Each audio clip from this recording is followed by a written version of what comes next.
Authorized to declare a recess at any time. We welcome everyone to today's hearing on the weaponization of the federal government. And the chair now recognizes the gentleman from the great state of Utah to lead us in the Pledge of Allegiance.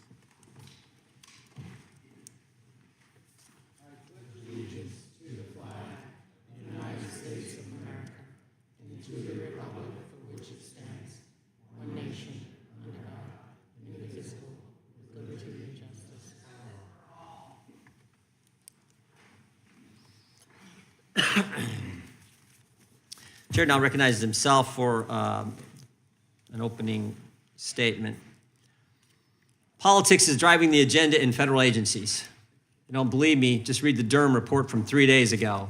No probable cause, no predicate, no evidence whatsoever, but the FBI opened a case, took a dossier they knew was false from a political campaign, from the Clinton campaign, to spy on a presidential candidate and American citizens.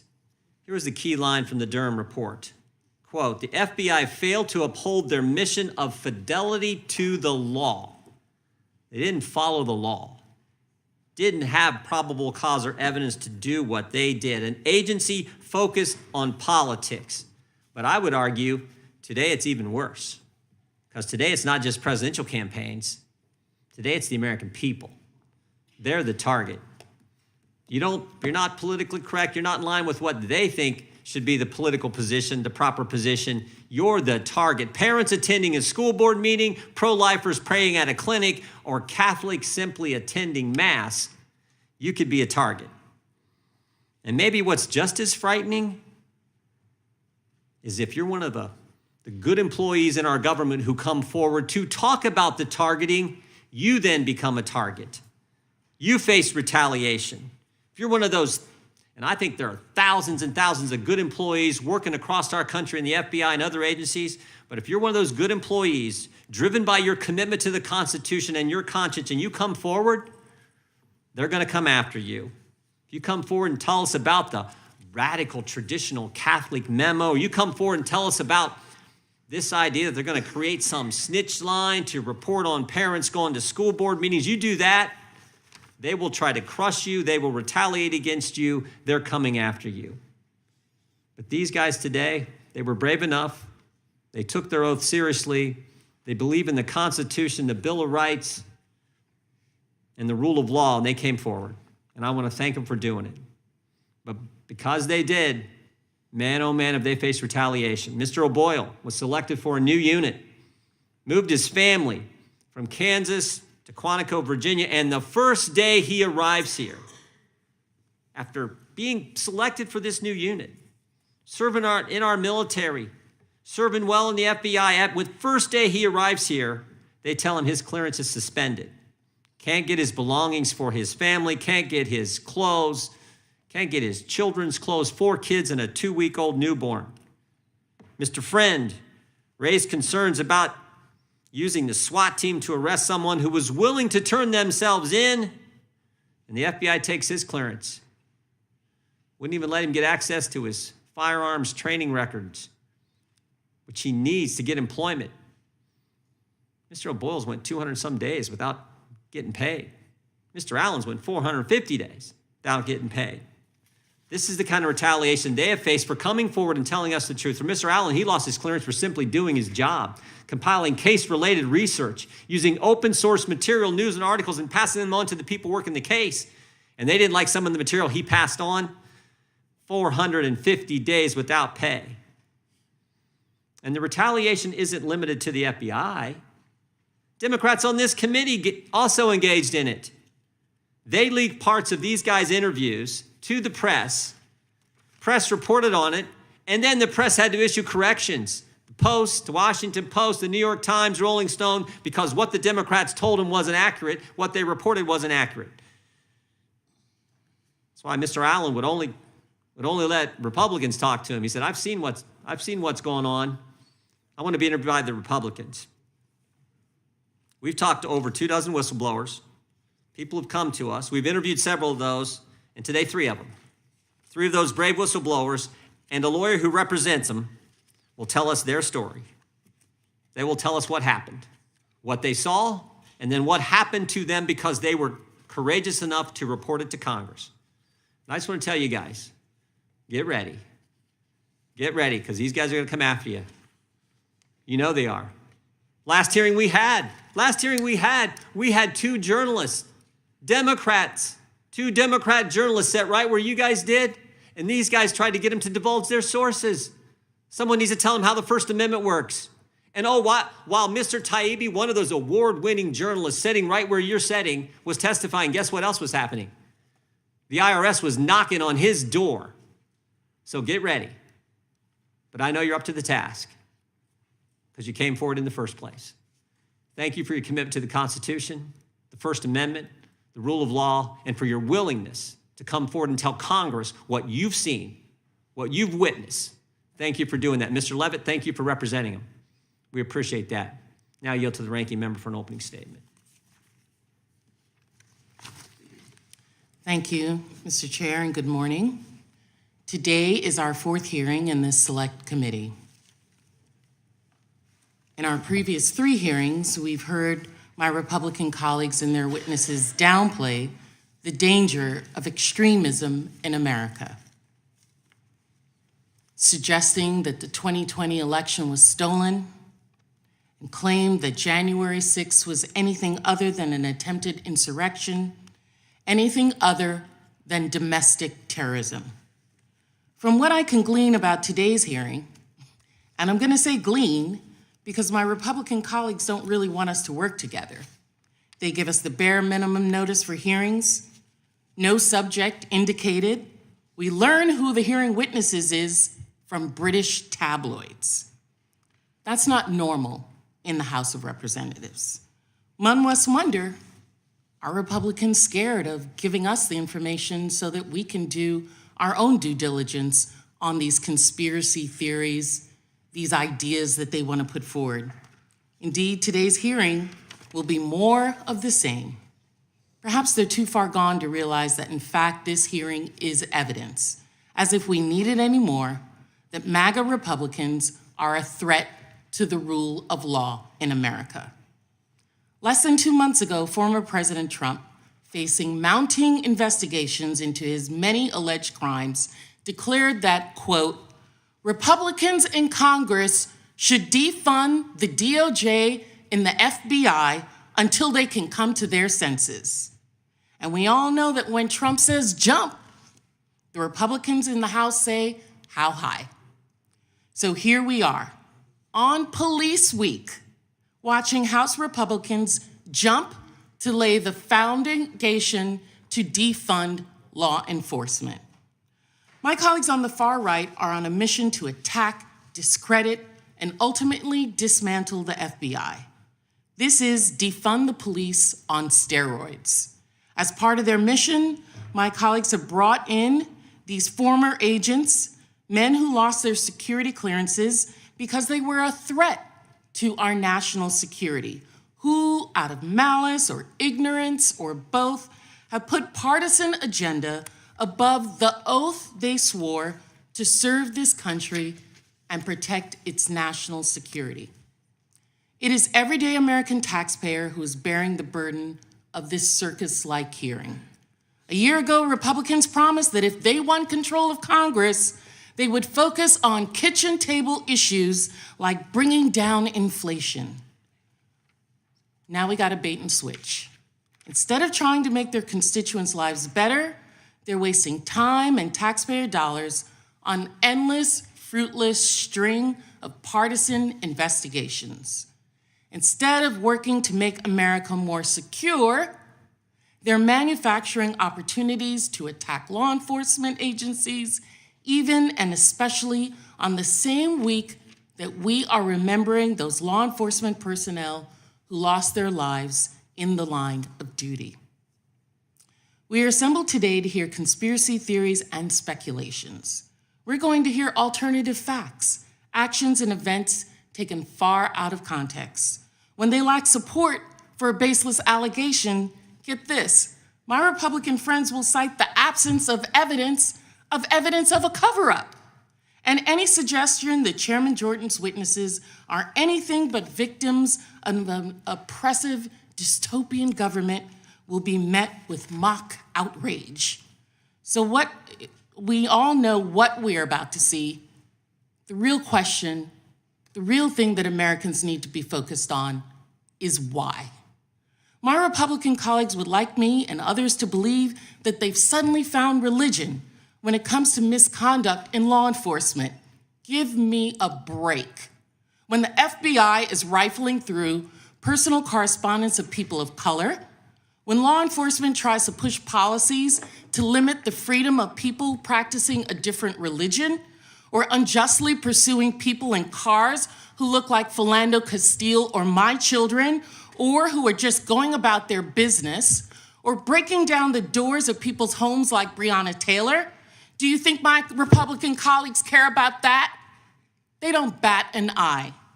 But when the FBI investigates conservative Christian white men who are actually threatening violence, suddenly my Republican colleagues are rushing to defund the police. The reason we're here today is because Chairman Jordan wants to make America Trump again. My Republican colleagues aren't here representing their constituents, not my constituents. They're representing Donald Trump. They're acting as his defense attorney, his campaign operative, and everything in between. This committee, this select committee, is a clearinghouse for testing conspiracy theories for Donald Trump to use in his 2024 presidential campaign. What's clear from these hearings is that Donald Trump knows just as well as I do that the danger to him and his MAGA movement is the rule of law. That's why this committee is working so hard to undermine the rule of law. That's why Donald Trump asked Jordan and others on this committee to waste our time and taxpayer money, asked the Speaker of the House to attack the Manhattan District Attorney, Alvin Bragg, for having the audacity to indict the former president on 34 counts of fraud. And that's why this committee hasn't given up its stolen election talking points. And now, here we are today, going after the FBI on Donald Trump's behalf. This is not a committee on the weaponization of government. This is a committee for the weaponization of government. This select committee is clearly focused on undermining law enforcement so extremists can undermine our elections through corruption and control our government through threats of political violence. I hope Democrats as well as Republicans watch and listen this morning, because this hearing will demonstrate far better than any opening statement ever could that outside of Washington, the real divide in America is not between Democrats and Republicans. It's between people who love this country, who believe in the rule of law, who want to follow the law, and those who will fight to make our union more perfect, and the people who want to tear down the rule of law and betray our Constitution for personal as well as political gain. I yield back. Gentlewoman yields back. Without objection, all other opening statements will be included in the record. We will now introduce today's witnesses. Mr. Garrett O'Boyle. Mr. O'Boyle is a whistleblower, an FBI special agent, most recently in the Wichita resident agency of the Kansas City field office. Prior to becoming an FBI agent, Mr. O'Boyle served our nation as an infantryman in the United States Army for 6 years. In the Army, Mr. O'Boyle was deployed to both Iraq and Afghanistan. He received numerous service awards, including the Combat Infantryman Badge. Mr. O'Boyle received an honorable discharge from the Army. Upon leaving, Mr. O'Boyle continued his commitment to public service, serving as a police officer in Waukesha, Wisconsin for 4 years. Mr. O'Boyle joined the FBI in 2018. As an FBI agent, Mr. O'Boyle was selected to serve on the Joint Terrorism Task Force and the SWAT team. Mr. O'Boyle graduated cum laude from Marquette University with a degree in criminology and law studies. But the FBI questions his loyalty to the Constitution and to our country. Mr. Friend is a whistleblower and FBI special agent, most recently in the Daytona Beach resident agency of the Jacksonville field office. Prior to becoming an FBI agent in 2014, Mr. Friend served as a police officer in Savannah, Georgia, and Pooler, Georgia. And as an FBI agent, Mr. Friend spent 7 years working human trafficking investigations and investigating crimes against children. Prior to blowing the whistle in 2022, Mr. Friend had received several awards from the FBI for his performance. Mr. Friend is a graduate of the University of Notre Dame, and again, after this service to our country, the FBI questions his loyalty to the country. Mr. Allen is a whistleblower and staff operations specialist with the FBI's Charlotte field office. Mr. Allen has 20 years of experience as an intelligence professional in the FBI and the United States Armed Services. Prior to joining the FBI, Mr. Allen served in the United States Marine Corps, including service in Iraq, Kuwait, and Japan. In the Marines, Mr. Allen received several awards, including the Navy and Marine Corps Commendation Medal and the Navy and Marine Corps Achievement Medal. Mr. Allen received an honorable discharge from his Marine Corps duty. And again, the letter we got from the FBI, they're questioning his commitment to our country. I find that astounding. Prior to blowing the whistle, Mr. Allen received several awards from the FBI, including being selected as Employee of the Year for the Charlotte Field Office in 2019. Mr. Allen holds a Bachelor of Arts degree from American Military University. Mr. Tristan Levitt.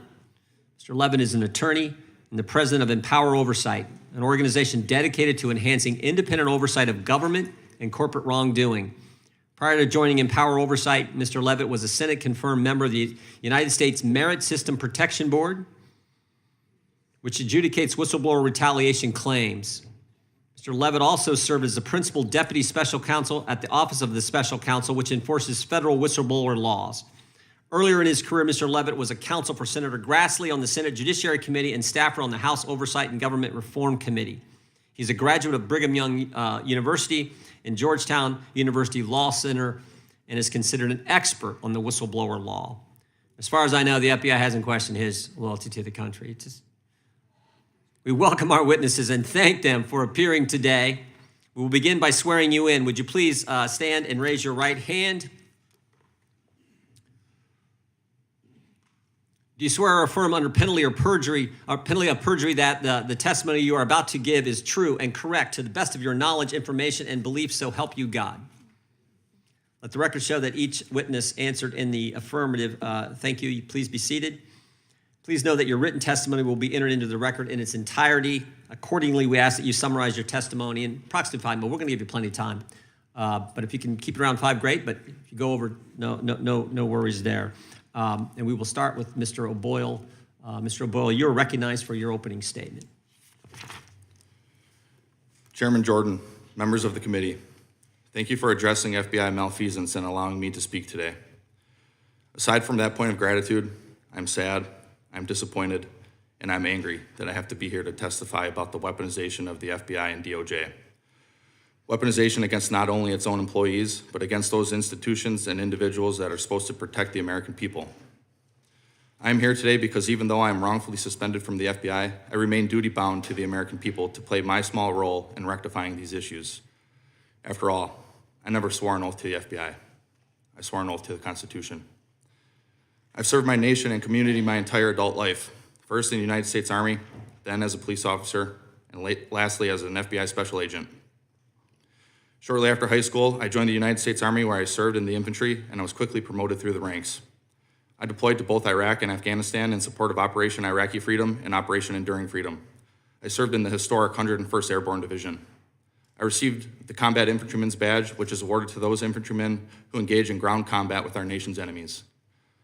The Army's official motto is, "This will defend." Along with numerous others, I volunteered to serve this nation, risking my life in combat to protect America and her values. I know some of the best men and women this country has to offer. They come from all backgrounds, races, and creeds. They helped mold me into the person I am today. Each was willing to sacrifice, and many did, to protect this great nation. It is our duty to honor their sacrifices by standing up for what is right, regardless of the difficulty. After serving in the Army, I became a police officer. Police officers, like me, are imperfect beings, but we strive to uphold the law and the Constitution. People who go to work every day trying to make their communities better, yet who nonetheless are faced with budget cuts and calls for defunding as we continue spiraling away from law and order as a nation. While serving as a police officer, I finished my bachelor's degree, graduating with honors in criminology and law studies. Shortly thereafter, I began the long road to becoming an FBI special agent, a position I once understood to be the pinnacle of law enforcement and a way to continue to serve this nation and protect and defend the Constitution. During my 4 years as a special agent, I received the highest annual review an employee can receive. I volunteered for, tried out for, and was selected for an FBI SWAT team. I also volunteered for, tried out for, and was selected for a new unit the FBI created.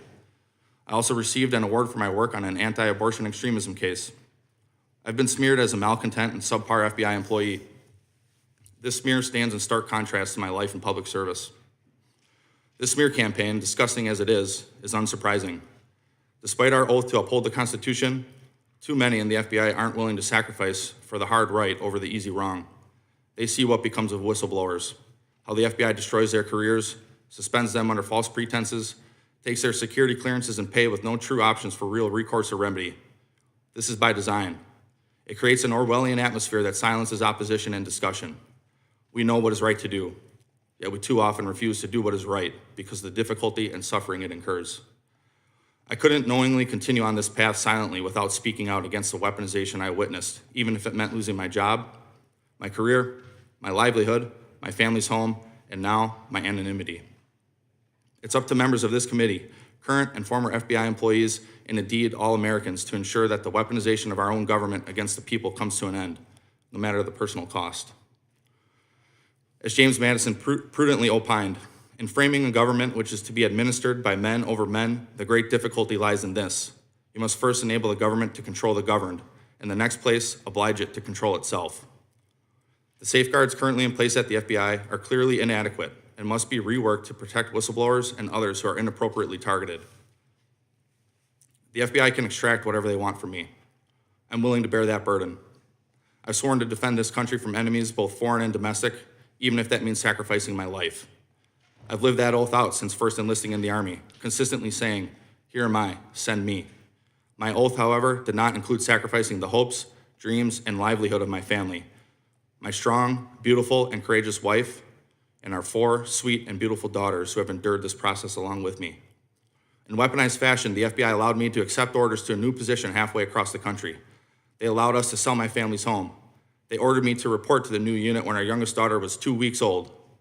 Then, on my first day on the new assignment, they suspended me, rendering my family homeless.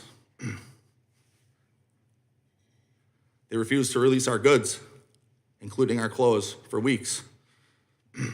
All I wanted to do was serve my country by stopping bad guys and protecting the innocent. To my chagrin, bad guys have begun running parts of the government, making it difficult to continue to serve this nation and protect the innocent. But I, for one, will never stop trying, and I will never forget my oath. Thank you. Thank you, Mr. Boyle. God bless you. Mr. Friend, you're recognized for your opening statement. Thank you, Chairman Jorman. And members of the committee, my name is Stephen Friend. I'm a senior fellow for the Center for Renewing America. Prior to assuming my current position, I was a special agent for the Federal Bureau of Investigation for 8.5 years. During that time, I investigated approximately 200 violent crimes, such as aggravated assaults, murder, child abuse, rape, robbery, child molestation, child pornography, and human trafficking. I also served 5 years on an FBI SWAT team and spent 5 years as a local law enforcement officer in the state of Georgia. In August 2022, I made protected whistleblower disclosures to my immediate supervisor, assistant special agents in charge, and special agent in charge about my concerns regarding January 6 investigations assigned to my office. I believed our departures from case management rules established in the FBI's Domestic Investigations and Operations Guide could have undermined potentially righteous prosecutions and may have been part of an effort to inflate the FBI's statistics on domestic extremism. I also voiced concerns that the FBI's use of SWAT and large-scale arrest operations to apprehend suspects who were accused of nonviolent crimes and misdemeanors represented by counsel and who pledged to cooperate with the federal authorities in the event of criminal charges created an unnecessary risk to FBI personnel and public safety. At each level of my chain of command, leadership cautioned that despite my exemplary work performance, whistleblowing placed my otherwise bright future with the FBI at risk. Special agents take an oath to protect the U.S. Constitution. The dangers of federal law enforcement overreach were hammered home to me when I was required to attend trainings at the Holocaust Memorial Museum and MLK Memorial. I cited my oath and training in my conversations with my FBI supervisors. Nevertheless, the FBI weaponized the security clearance processes to facilitate my removal from active duty within 1 month of my disclosures. In addition to an indefinite unpaid suspension, The FBI initiated a campaign of humiliation and intimidation to punish and pressure me to resign. In violation of HIPAA, individuals at the FBI leaked my private medical information to a reporter at the New York Times. In violation of the Privacy Act, the FBI refused to furnish my training records for several months. To date, they only provide a portion of the records, which are essential to obtaining private investigator and firearms licenses in the state of Florida. Even after releasing some of the records, the FBI refuses to confirm their legitimacy to the Florida Department of Agriculture, rendering the few documents they have provided practically useless. The FBI denied my request to seek outside employment in an obvious attempt to deprive me of the ability to support my family. Finally, the FBI Inspection Division imposed an illegal gag order in an attempt to prevent me from communicating with my family and attorneys. Working as an FBI special agent was my dream job. My whistleblowing was apolitical and in the spirit of upholding my oath. Nonetheless, the FBI cynically elected to close ranks and attack the messenger. The FBI is incentivized to work against the American people and in dire need of drastic reform, particularly in these areas. The integrated program management system incentivizes the use of inappropriate investigatory processes and tools to achieve arbitrary statistical accomplishments. Mission creep within the National Security Branch has refocused counterterrorism from legitimate foreign actors to political opponents within our borders. The FBI weaponizes process crimes and reinterprets laws to initiate pretextual prosecutions and persecute its political enemies. Bureau intelligence analysis capability increasingly dictates operations, turning the FBI into an intelligence agency with a law enforcement capability. FBI collusion with big tech to gather intelligence on Americans, censor political speech, and target citizens for malicious prosecution. A dysfunctional promotion process fosters a revolving door of inexperienced, ambitious FBI supervisors ascending the management ladder within the agency. FBI informant protocols that are broken and abusive. The FBI skirts the Whistleblower Protection Act and exploits the security clearance revocation process to expel employees who make legally protected disclosures. I am pleased to see the Weaponization Committee is taking testimony from FBI whistleblowers. I would also like to take this opportunity to address correspondence recently received by the subcommittee. Yesterday, May 17, 2023, FBI Acting Assistant Director Christopher Dunham submitted a letter to this subcommittee. Portions of his letter concern the suspension and revocation of my security clearance. Parenthetically, I also received a letter from the FBI Executive Assistant Director Jennifer Moore yesterday notifying me that my security clearance was revoked. I find the timing of these letters dubious, but leave that up to the subcommittee's determination. Instead, I would like to address and add vital context to the portion of Mr. Dunham's letter pertaining to my alleged violation of Adjudicative Guideline J. Mr. Dunham is referring to an audio recording I created of my August 23, 2022 meeting with Jacksonville Assistant Special Agents in Charge Colt Markowski and Sean Ryan. After making protected whistleblower disclosures to my immediate supervisor in August 19, 2022, ASAC Markowski summoned me to a meeting at the FBI Jacksonville office. ASAC Markowski told me the meeting was intended to be an opportunity to discuss my concerns. I anticipated the meeting might ultimately lead to my executive managers attempting to compel me to participate in an activity which placed public safety at risk. I was concerned ASAC Markowski and ASAC Ryan may threaten adverse actions toward my career as a result of my whistleblower disclosure. Prior to the meeting, I consulted Florida law to confirm that a law enforcement exemption exists for state two-party consent restriction. I decided to record the meeting to memorialize our discussion and my concerns about the FBI's misconduct.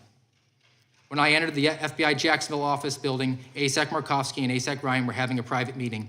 I waited for them in a conference room. When they entered, all of us placed our cellular phones on the conference table. As an experienced investigator who has conducted hundreds of recorded interviews, I noted how both ASAC Markowski and ASAC Ryan repeated themselves throughout our discussion and continually insisted I agree to their premise that I was insubordinate and refusing to perform my job. I rebuffed each allegation and repeated that I believed I was fulfilling my oath of office by making my disclosure about the FBI's rule of departures and the inappropriate risk to public safety via aggressive arrest tactics for January 6 subjects. It was my sincere belief that my ASACs were also recording our conversations.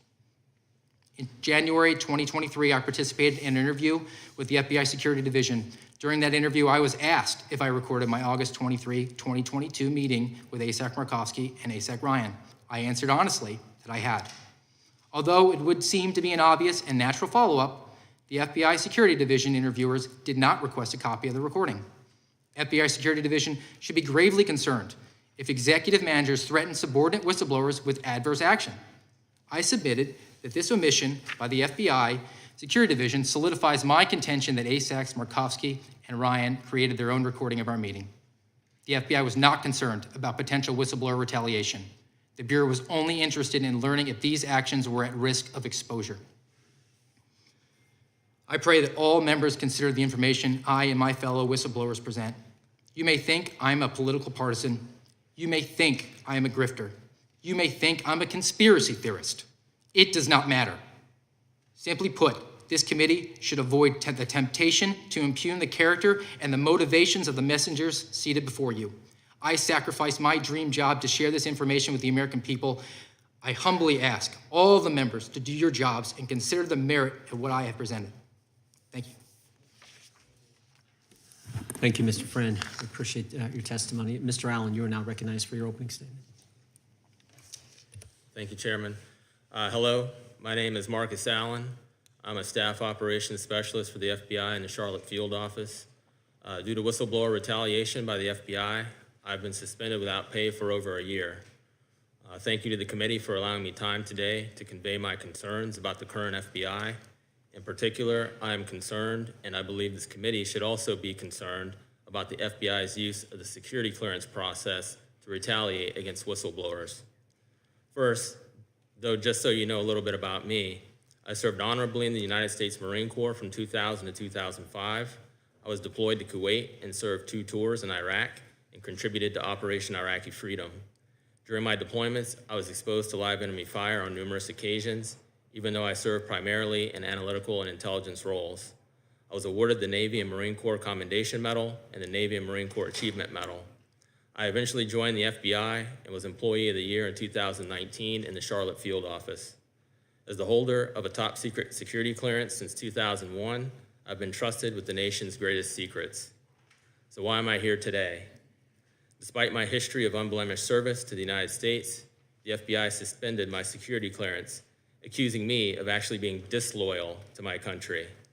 This outrageous and insulting accusation is based on unsubstantiated accusations that I hold conspiratorial views regarding the events of January 6, 2021, and that I allegedly sympathize with criminal conduct. I do not. I was not in Washington, D.C. on January 6th, played no part in the events of January 6th, and I condemn all criminal activity that occurred. Instead, it appears that I was retaliated against because I forwarded information to my superiors and others that questioned the official narrative of the events of January 6th. As a result, I was accused of promoting conspiratorial views and unreliable information. Because I did this, the FBI questioned my allegiance to the United States. Since I was suspended, there's been a dearth of communication from the FBI, with interactions seemingly only being forced by actions from my counsel or members of Congress. For example, I was not even interviewed by anyone from the FBI until May of 2022. I was suspended in January of 2022. This interaction with the FBI happened on the heels of a public statement from a congressional member in early May of 2022. The member made statements indicating the FBI was conducting a purge of employees with conservative viewpoints. Within hours of the public statements, my counsel received a phone call from the FBI wanting to see if they could conduct an interview. I promptly complied and did an interview with investigators within a week. Throughout this ordeal, I and my counsel have responded quickly, whereas the FBI has only stonewalled. I have filed a federal civil rights lawsuit, which is pending, seeking to recover my livelihood and restore my good name. Recently, my counsel filed a whistleblower complaint with the Justice Department's Office of Inspector General. The complaint set forth retaliation through misuse of the security clearance process, as well as reprisal against me for making a protected disclosure. Interestingly enough, in the wake of filing the complaint, I received correspondence from the FBI indicating that my clearance had now been formally revoked. This occurred after filing my complaint with the IG. The new and baseless claims made in the letter had never been brought up prior to the issuance of the security clearance revocation letter. I have never had the opportunity to defend myself. I only had one interview with the FBI, which occurred a year ago after apparent prompting from Congress. In that interview, the investigators, towards the end of the interview, uttered in response to my exasperation, "Don't sue us." This has been a trying circumstance for me and my family. It has been more than a year since the FBI took my paycheck from me, and we're getting financially crushed.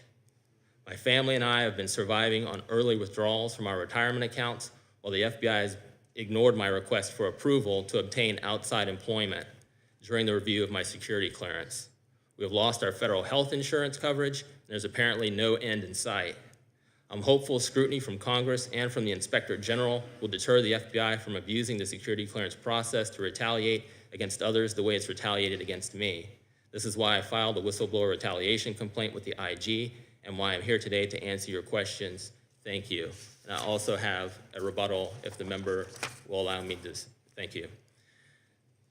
This is a rebuttal of the FBI correspondence just recently sent to the committee in reference to my clearance suspension and now revocation. Calumny is not a word to be thrown around lightly. In regards to the FBI's treatment of me, it is fitting. This is conduct unbecoming of an organization given the public trust. Think about that.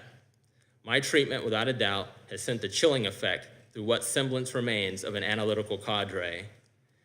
This was not a thorough investigation in my regard. I've not been afforded an opportunity to appropriately defend myself or confront the claims made against me. Interestingly, the revocation language citing Guideline E is the first instance I've ever seen referring to this specific guidance in my case. The claim that I obstructed a lawful investigation is dubious, and I do not recall ever being admonished for such an infraction. In regards to the paragraph in the letters highlighting an alleged incident with a special agent, I have no idea what it refers to. This alleged incident did not come up at all during the alleged thorough investigation. Again, as with Guideline E, this is the first appearance of this allegation during this entire ordeal. Next, I do not recall ever receiving a directive to stop sending information in regards to the 6th. Why would you not want any more information sent to you? Furthermore, the September 29, 2021 email referred to in the letter is part of a protected disclosure, and this correspondence represents documentary evidence of a protected disclosure as a source of retaliation and reprisal. Alternative analysis and differing viewpoints should be welcomed, even though they may not be ultimately acted upon by the actual decision makers. Groupthink should not be an ethos championed in an investigative organization. To shut down differing viewpoints is the end of any analytical or investigative body. It sends a chilling effect across the workforce and does not allow for intellectual freedom, which is vital to any investigative body seeking out the truth. It is possible the ire towards my perspective could have been due to folks wanting to maintain invincible ignorance instead of consciously and mentally transferring over to willful ignorance. This is the end of my statement. Thank you for my time. Thank you, Mr. Allen. Mr. Levitt. Chairman Jordan, Ranking Member Plaskett, members of the subcommittee, thank you so much for the invitation to testify today. I currently serve as the president of Empower Oversight. We're honored to represent Stephen Friend and Marcus Allen. FBI whistleblowers have second-class status compared to those in most federal agencies. When Congress adopted the modern system of whistleblower protections, it prohibited retaliation against FBI whistleblowers. But it gave them none of the process that other federal law enforcement agencies received, like the DEA, the ATF, U.S. Marshals, and Secret Service. Whistleblowers of those agencies can all file retaliation complaints with the U.S. Office of Special Counsel, an independent agency. FBI whistleblowers cannot. Whistleblowers at those agencies can all appeal retaliation to the Merit Systems Protection Board, on which I recently served. Until just last year, FBI whistleblowers could not. They finally got that right in last December's NDAA. But Congress must ensure that this new jurisdiction applies as intended to all FBI retaliation cases. Many have been wending their way for years through DOJ's long and extensive process. But the laws prohibiting retaliation have been on the books that entire time. The FBI cannot claim now that these are new rights just because they now have to justify their actions before the MSPB. Time has demonstrated, in my opinion, that it was a mistake to exclude the FBI from the standard whistleblower protection process. It discourages integrity and encourages deceit and even corruption. Congress should treat the FBI the same as all other federal law enforcement agencies, eliminating a special exception and giving its employees access to OSC to investigate retaliation. The hardworking employees of the FBI deserve equal protection of the law. The FBI's latest troubling practice is suspending security clearances to retaliate against whistleblowers. Mr. Friend and Mr. Allen, along with Mr. O'Boyle, are just several public examples of this trend. When the FBI suspends a clearance, it also immediately suspends the employee indefinitely, without pay. To make matters worse, it holds them and their families hostage by requiring them to get permission to take another job, permission the FBI routinely denies. Congress needs to ensure the FBI stops this abuse. In light of all these obstacles for FBI whistleblowers, you would think Congress would do everything that it could to welcome their disclosures here. But FBI employees coming to Congress have unfortunately been shamefully treated by Democrats on this committee. It's one thing to hear allegations and find them unpersuasive or even distasteful. An office can even ignore those allegations if they choose. That's their prerogative. But to go out and actively smear the individuals making disclosures is far worse. That's what the Democrats on this committee did when they released a March 2nd report entitled GOP Witnesses, What Their Disclosures Indicate About the State of the Republican Investigations. That report was inaccurate, both on the law and on the facts. The law doesn't define the term whistleblower.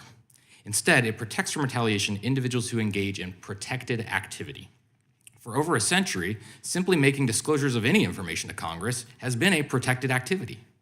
Furthermore, an appropriations rider in effect at this time prohibits money from paying the salary of any federal employee who prohibits or prevents any other federal employee, such as FBI whistleblowers, from communicating with Congress. The Democrats' report denied whistleblower status to individuals engaged in the precise activity the legislative branch has considered protected since 1912.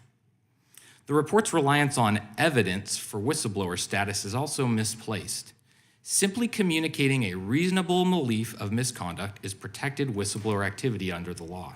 This applies regardless of whether the whistleblower produces evidence at that time backing up their allegations. Only protecting whistleblower disclosures accompanied by conclusive evidence, as the Democrats seem to require, would have disastrous consequences for retaliation throughout the federal government. My experience working for Congress was that whistleblowers brought allegations, and where the committees found those allegations worthy of further follow-up and congressional action, we conducted investigations. No one expects a private citizen to investigate a crime before going to the police, and we didn't expect a whistleblower to investigate their own agency. That's also essentially how the law for remedying retaliation through the MSPB is set up, where making a non-frivolous allegation leads to discovery, interviews, and more. Simply put, the burden isn't on the whistleblower to produce the evidence at the outset. That's why there's an investigative process. The Democrats' report also got the facts wrong. For example, they claim DOJ IG declined to investigate Mr. Friend's claim, when in fact DOJ IG will be interviewing Mr. Friend tomorrow and has an ongoing investigation. DOJ IG says no one from the Democrat staff ever contacted their office to verify this claim before issuing their report. Inexcusably, a number of mainstream media sources simply repeated the Democrats' wrong information uncritically without bothering to check the facts for themselves, which is why there were multiple retractions. FBI whistleblowers have traveled a hard road over the years. They should be treated by Congress the same as other whistleblowers. Issuing reports smearing those who come forward from the FBI will unquestionably deter others from taking that same path. Congress must have firsthand information about how federal agencies are operating to perform its constitutional duty of oversight. Why would future whistleblowers bring their disclosures to Congress if they think they might be treated like this? Attacking whistleblowers hurts this committee and others, the House of Representatives as an institution, and Congress as a whole. Thank you. Thank you, Mr. Levitt. The chair recognizes the gentlelady from Wyoming for 5 minutes. Thank you, Chairman Jordan. I want to thank our witnesses today for their service to our country, service which includes their willingness to provide protected disclosures to ensure that the federal government is held accountable for wrongdoing. We've heard their testimony, and my colleagues will ask more questions so we can further understand the wrongdoing they have exposed and the retaliation that they have now suffered. As this hearing gets underway, I want to focus on the cultural changes that have occurred within the FBI over the last 20-plus years, fundamental changes that have led to the political capture of our flagship law enforcement agencies, and with the Democrats using these agencies as their own personal political hacks. What happened that allowed for politicization to permeate every facet of the FBI? Well, there are many things. But I think we must focus on the information that was provided by retired FBI Special Agent Thomas Baker, who testified before the Select Subcommittee earlier this year. Mr. Baker explained that in the aftermath of 9/11, and upon being embarrassed by being scolded by President Bush for not being able to stop it from happening, then FBI Director Robert Mueller made the decision to fundamentally change the FBI from a law enforcement body to an intelligence-driven one. Such a redirection of the very purpose of the FBI resulted in centralizing its power in Washington, D.C., while placing less emphasis on the field offices. Changes that replaced agent executives in the headquarters with so-called professionals from the outside, and stockpiling more and more power in D.C. and away from the country that it serves. 9/11 was a watershed moment for many reasons. It was a horrific terrorist attack on the shores of the United States of America. But our government's ultimate response is also tragic. And by eventually finding a way to target not the terrorists, but American citizens, which is where the FBI and DOJ are at this point in time. Both the DOJ and the FBI, they've used the FISA court to obtain illegitimate surveillance authority. They've targeted political campaigns with which they disagree. They have created a Russia hoax to cripple a duly elected president. They have targeted Catholics for exercising their faith. They've targeted parents for wanting to protect their children. And what we can say in short is that the eye of Sauron has turned inward, and it is burning with a white-hot intensity that seeks to destroy everything in its path. What I think we can say is that as the DOJ and FBI have become more political, they have amassed more power. And as they have amassed more power, they have become more political. This is a vicious cycle that must be stopped. To be blunt, the leadership of the FBI and the DOJ are corrupt. I will name names. Christopher Wray and Merrick Garland are corrupt. They know it, we know it, and the American people know it. Congress needs whistleblowers like you so that we can conduct our oversight and correct course on these abusive federal agencies. And sadly, what we've already seen and what we will continue to see today is that the Democrats will not focus on the substance of what these brave men are exposing, or engage in a discussion about how to protect our constitutional rights and institutions from the tyrants that are running these agencies. Instead, what we will see is that they will deflect, they will call the witnesses names, they will scream MAGA, an extremist, at the top of their lungs. They will attempt to impugn your integrity. But make no mistake, they are simply trying to cover up the unforgivable and the indefensible, which is the creation of a two-tiered justice system based on political beliefs and the corruption of our political elites. I encourage the American people to listen to these witnesses, to read the Durham report, to study what is happening with the FBI and the DOJ, and to listen and to sift through the lies and recognize that this nonsense must stop, or we're going to lose the greatest republic that's ever existed in the history of the world. Thank you for your willingness to come here. Thank you for your willingness to stand on the wall. Thank you for your willingness to tell the truth about what these agencies are doing. America thanks you as well. And with that, I yield back. Gentlelady yields back. The chair recognizes the gentlelady from California, Ms. Sanchez. Mr. Chair, just as a point of order, I understand and we have been made aware from what you stated in your opening statement, as well as in a press conference earlier, that Mr. Allen did meet with you all and might have testimony that was transcribed. And I understand that he stated that he did not feel comfortable meeting with the Democrats. He's comfortable being here today in this open forum. We will be questioning him. Will you give us a copy of that testimony that was transcribed of your discussions with him? That'll be up to Mr. Allen. But you are in possession of them, aren't you? Sure are. So why would you not give them to us? Mr. Allen's a whistleblower, and he didn't want that to happen. We'll He talk to didn't him. want, but he's comfortable here in open discussion with us today. Sure is, and you can ask him questions if you want. You don't share your information with the minority? Nope. The whistle?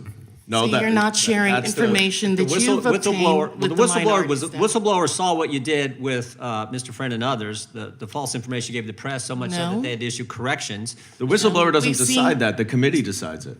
and we've decided. And you've decided We've that you're decided not have going to Mr. share. Mr. Allen is here. You can ask him questions, and we can talk about the testimony. But right now, you're not getting the testimony. Mr. But Allen's here to testify. And you'll give us the testimony when? After he's left, or at no point in time, or when will we have that? That's only for the Republicans. Is that what you're saying? Mr. Chairman, the gentlelady did not state a point of order. The point of and the order gentlelady was, is will out of he be order. giving us the testimony of the witness that is here before us? And not a that point of you order. have Mr. information Mr. of Chairman, I asked that you for- are not sharing with Mr. the Chairman, Democrats. I move that I was indulging the ranking member, the gentleman from California is right. She's not stated a point of order. The 5-minute questioning time So the point of belongs to order is Ms. I would like Sanchez. the testimony. I move that you give us the testimony of the individual. Move to that is table. here. There's a motion been made, it's been moved to table. Chair, we will call. We don't, Mr. Chairman, we don't have to table. We asked for a recorded vote. Recognize for that. Mr. Chairman, can we have a recorded vote? No, it's not a proper point of order. You just did a motion to table. No, Your it's not side a just did a motion motion to table. Not a proper motion. Not a point of order. The Mr. chair Chairman, has I- recognized the gentlelady from California, Ms. Sanchez, for Chairman, I her 5 have minutes of a questioning. point of inquiry. Can I ask you a question? Sure. Mr. Chairman, Oh, it is, yeah, it is can Ms. I ask Sanchez's time. the chairman a question? After Ms. Sanchez, I'll gladly take your question. Ms. Sanchez, and we will restore the 5 minutes for Ms. Sanchez. I find it incredible that evidence that one side has garnered is not going to be shared with the other side. That is not how committees work. Chairman Jordan, Ranking Member Plaskett, I think it's important that we recognize this hearing for what it actually is. Make no mistake, this hearing is a vehicle to legitimize the events of January 6th and the people who perpetrated it. And why? Because Donald Trump is running for president again. And if you normalize the events of January 6th, if you repeat his election fraud lies, then maybe he doesn't seem quite so extreme. Maybe it will be easier to overturn a free and fair election the next time. For those of you who have forgotten, on January 6th, a mob of people who believed Donald Trump's lie that the 2020 election was stolen stormed the Capitol, seeking to stop the certification of the 2020 presidential election. They erected a gallows on the lawn just outside this room, and they ran through the halls looking to find and hang the Vice President of the United States. It was a shocking moment of political violence, and many of us on this dais, including myself, were there that day. We all felt the fear of knowing that there were people roaming the Capitol looking to kill us. But clearly, some of us have quickly forgotten that. I've heard my colleagues on the other side of the aisle suggest that, quote, the FBI was participating in the insurrection. They called the rioters who attacked the Capitol, quote unquote, peaceful patriots and quote unquote, political prisoners. And they described the violence on January 6th as akin to a quote unquote, normal tourist visit. It was not. Last year, the Judiciary Committee even had to entertain a resolution on the repeatedly discredited Ray Earp's conspiracy theory. Mr. Allen, your security clearance was first suspended on January 10th, 2022. Is that correct? Yes or no will suffice. And the FBI's reason behind your suspension was because it found you to have, quote, espoused conspiratorial views both orally in writing and promoted unreliable information which indicates support for the events of January 6th. Is that correct, yes or no? That is the language that they placed on the letter. That's a yes then. Do you believe it's important for federal agents to have allegiance to the United States, yes or no? It is absolutely important that personnel I'll take for the that as a government yes. have allegiance Do to the you United believe States. you should have allegiance to the United States to possess a security clearance? Yes or no? Absolutely. Do you believe your obligation as a federal agent should supersede your First Amendment right? Yes or no?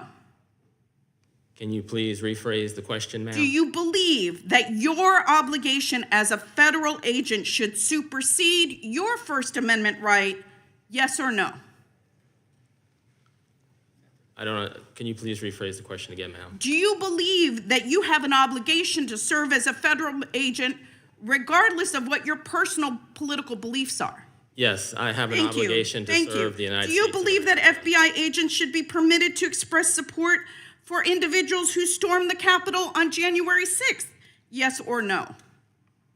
I believe agents have to do their jobs, ma'am. Do you believe that agents should be permitted to express their support for individuals who stormed the Capitol on January 6th? Yes or no? It's a simple question. No, you're supposed to be apolitical, ma'am, and do your job as that an is a FBI no? person. You're supposed to be apolitical and do your job. I'm asking for a simple yes or no.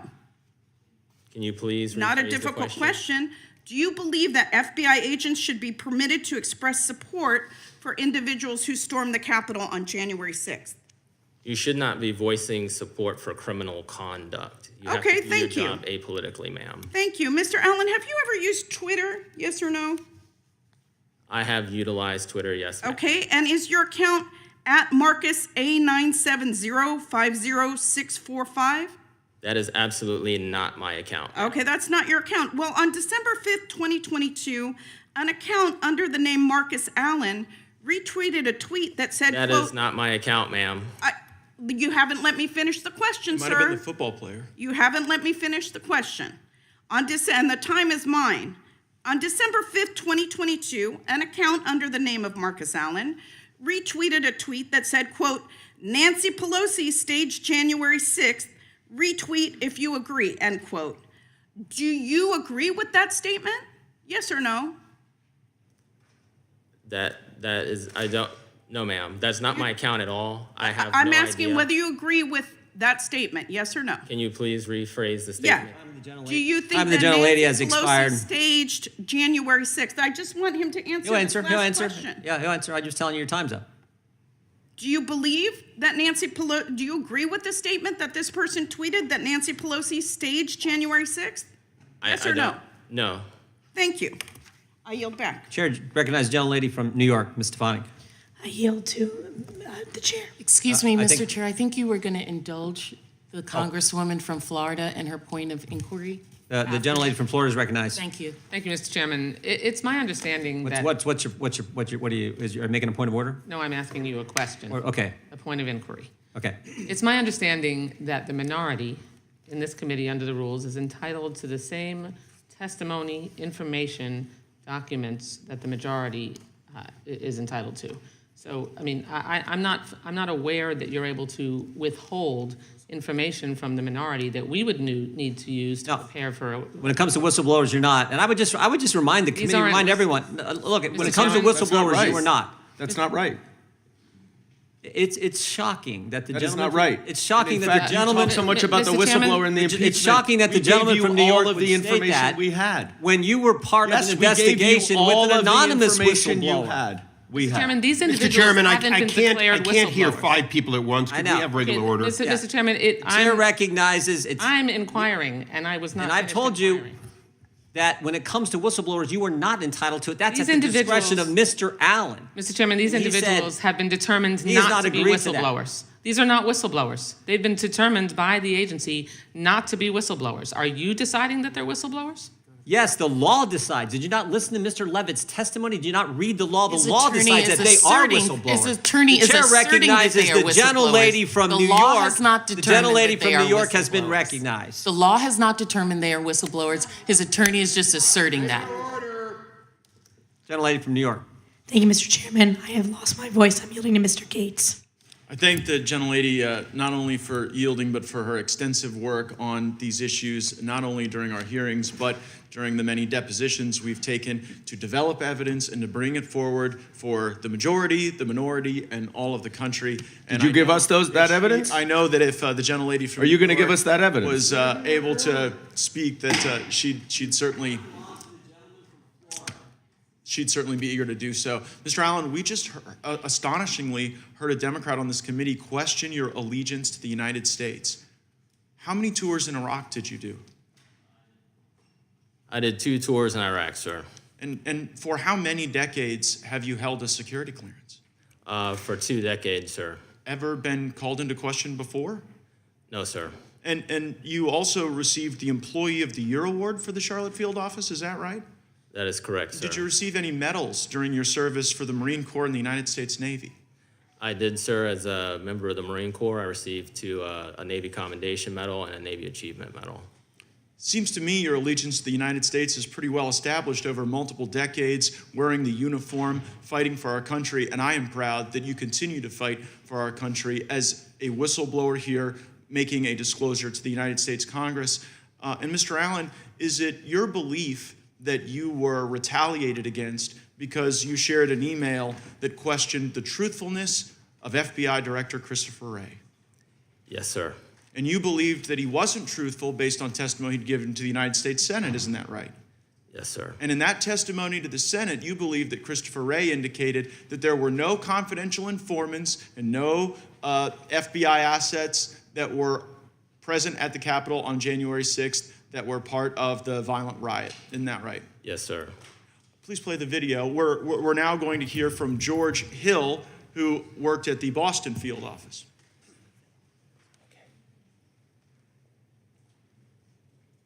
The SSA in Boston said they were going to a political rally, which is First Amendment protected activity. No, we're not uploading. We're not starting cases on these people. To which they said, well, we're going to call your SAC. And the SSA said, go right ahead. Because when you're pushing back, you want to make sure that you have your 6 covered. So the SAC and the ASAC were intimately aware of these kinds of exchanges that were going on. And again, to his credit, Joe Bonavolante said, no, we're not opening up cases on people who went to a rally. And I forgot a key part. The SSA for CT2 said, happy to do it. Show us where they were inside the Capitol, and we'll look into it.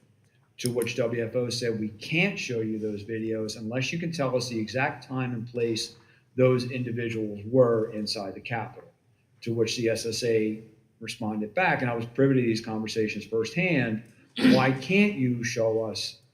Why can't you just send us, give us access to the 11,000 hours of video that's available? Because there may be UC's undercover officers or CHS's confidential human sources on those videos whose identity we need to protect. So, Mr. Allen, you got retaliated against for the very thing, for saying the very thing that the Washington field office was telling Boston, when the Boston field office was saying, we're not going to go and investigate people that just showed up at a rally without sufficient criminal predicate. The Washington field office told Boston, well, you know what? We can't give you the evidence because it might disclose the very CIs and UCs that you are concerned about. But that doesn't surprise you, Mr. O'Boyle, does it? No, sir. And the reason it doesn't surprise you is that in a different part of the country, you saw that same pressure from the Washington field office. And did they ever try to get you to do something that was outside the normal order of law enforcement activity? Yes, sir. And what did the Washington field office try to get you to do that violated the law and regulations? They tried to get me to serve a federal grand jury subpoena when there was no proper predicate to do so. And the reason there was no predicate was because it was based on an anonymous tip, right? That's correct. And time and again, the Washington field office was trying to pressure you without corroboration to go start process on people. Isn't that right? Yes, sir. And so while I agree that January 6th was a violent day, a bad day, a day that nobody wants to relive, violence on January 6th doesn't justify weaponizing the government against people who were innocent and did nothing wrong. Thank you for blowing the whistle on that. I yield back. Mr. Chairman, I have a sincere point of inquiry. Rule 11, Clause 2. The gentleman is not recognized. I have a question about the rules. Mr. Lynch for 5 minutes. It's a point of order, a question about the rules. Point of order. State your point of order. The point of order is why does No, Rule 11, Clause 2, subsection E1A not apply to this subcommittee? I can read for you. Each committee shall keep a complete record of all committee action, which shall include, in the case of a meeting or hearing transcript, a substantially verbatim account of remarks We kept it. actually made during the proceedings, subject only to some technical things. Such records shall be the property of the House, and each member, delegate, and the resident commissioner shall have access thereto. Why does that not apply? Where is the whistleblower exception in the rules of Congress that says that does It's not the apply? prerogative of the committee to decide. No, we it's have not. It's the rules of we the have- House. We have the whistleblower testimony. The whistleblower does not wish that to be made available to the Democrats at The this time. whistleblower doesn't make committee Mr. rules, Lynch, sir. Mr. Lynch is recognized for 5 minutes of questioning.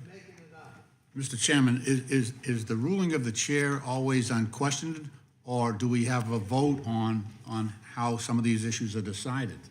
If you state a proper point of order and there's some kind I of... just did state a point of order. The gentleman from Massachusetts is recognized for 5 minutes of question.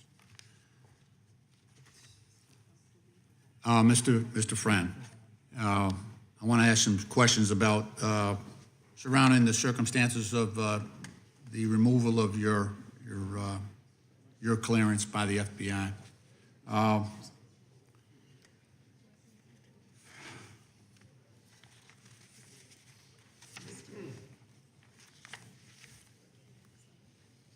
Mr. Friend, I'd like to ask you about your move to the domestic terrorism unit. You originally transferred to Daytona from the FBI's Omaha field office, Sioux City Residence Agency in June 2021, is that correct? Yes. And you were assigned to the Joint Terrorism Task Force at the end of September 2021, correct? Yes, I was reassigned. And you had been exclusively working on child sex abuse material known as CSAM cases, is that correct? Prior to that point, yes. And that was before you moved to the JTTF, isn't that right? Yes. Did you stop working on child abuse cases after October 1st, 2021? No, I did not. Well,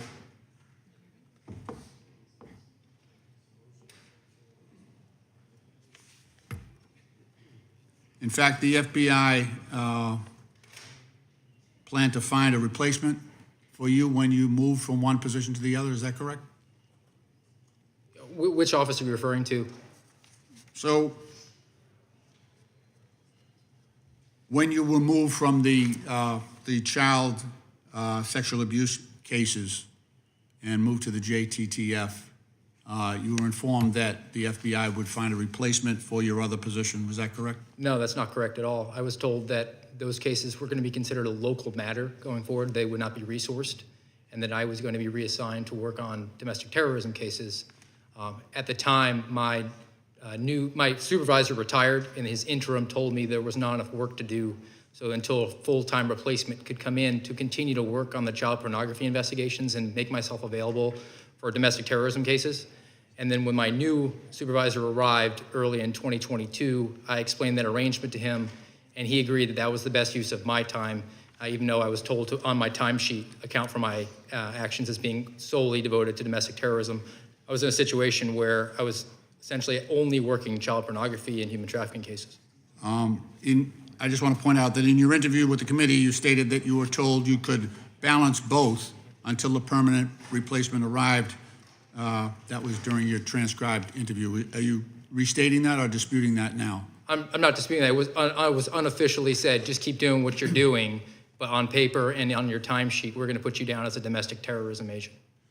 You said here that they told you you could balance both responsibilities until your replacement arrived. Are you disputing that now? I'm disputing that there was no replacement that was going to be arriving, ever. I was told that that violation was not going to be worked after I was moved over to the Joint Terrorism Task Force. Then subsequently, But here you're saying that you were allowed to do both jobs until your replacement arrived. So your assumption then was not that the replacement was not going to arrive, right? Are you talking about a replacement for my supervisor or a replacement for me? For the responsibilities that you were doing under the child sex abuse cases. There was no replacement that was going to arrive in our office for that. Those cases were going to be no longer work. That would be conjecture on your part at that point, right? No, I was told that. Okay. You continued to work the child abuse cases until you were suspended in 2022, correct? Yes. Okay. In fact, you even received an award for your CSAM work in July 2022, correct? Yes. Now, you got this award after you took on all the child exploitation cases for the local sheriff's officer earlier that same year, while also working your JTTF responsibilities, correct? Yes. Okay. You took on the role of a full-time employee assigned to work child abuse investigation cases, correct? I took on the role of whatever I was needed to work. I made myself available to work domestic terrorism, but there was not enough work to do. So could you tell us that you were reassigned, and so first you tell us that you were reassigned and told that the CSAM cases weren't a priority. Then you tell us that not only did they plan on replacing you, they let you continue working those cases until you were suspended. Is that correct? Yes, it was no longer a priority on paper. This is the way that the FBI allocates its manpower resources. So on paper, I was not supposed to be recording my work on those cases. But then within my office, which was not in the Jacksonville headquarters, my frontline supervisor agreed that my time was better spent working on CSAM cases. All right, Mr. Chairman, my time has expired. Gentleman's time has expired. The chair recognizes the gentlelady from Florida for 5 minutes. Thank you, Mr. Chairman. Thank you to all our gentlemen for appearing before us today and coming forward. I want to thank you again for your courage today and also for your service to our nation. And as we predicted, our Democrat colleagues have immediately opened up with claims of conspiracy theories, MAGA extremism, mock outrage. Seems the only ones displaying mock outrage up here today are, in fact, the Democrats. Because according to them, journalists who appear before us aren't journalists, and you here today are not whistleblowers, but we in fact know that you are. But interesting times. The line about Republicans defunding police, that one seems to be particularly special because, respectfully to my colleagues on the other side of the aisle, as the wife of a SWAT medic, as the wife of a first responder currently who has served our community for the last 16 years, I can tell you with certainty that no one hates a bad cop more than a good cop. No one. And I see from you nodding your head that you agree with that sentiment. It is inaccurate and wrong to make that assumption that Republicans want to defund police. It is false. Because forcing a political agenda down the throats of our hardworking men and women of the FBI with the threat and then subsequent follow-through of retaliation because they are whistleblowers, because they didn't want to break the law, because they knew that it was wrong to target Americans without cause, and they swore an oath to the United States Constitution, not to a political party. That makes them whistleblowers. That makes them courageous for coming forward and telling the truth.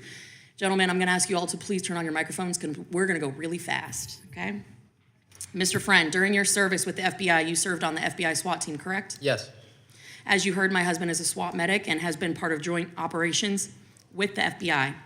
So I would like to know, what is the threshold for these call-outs? And can you briefly detail the type of crimes warranted for an FBI SWAT team call-out?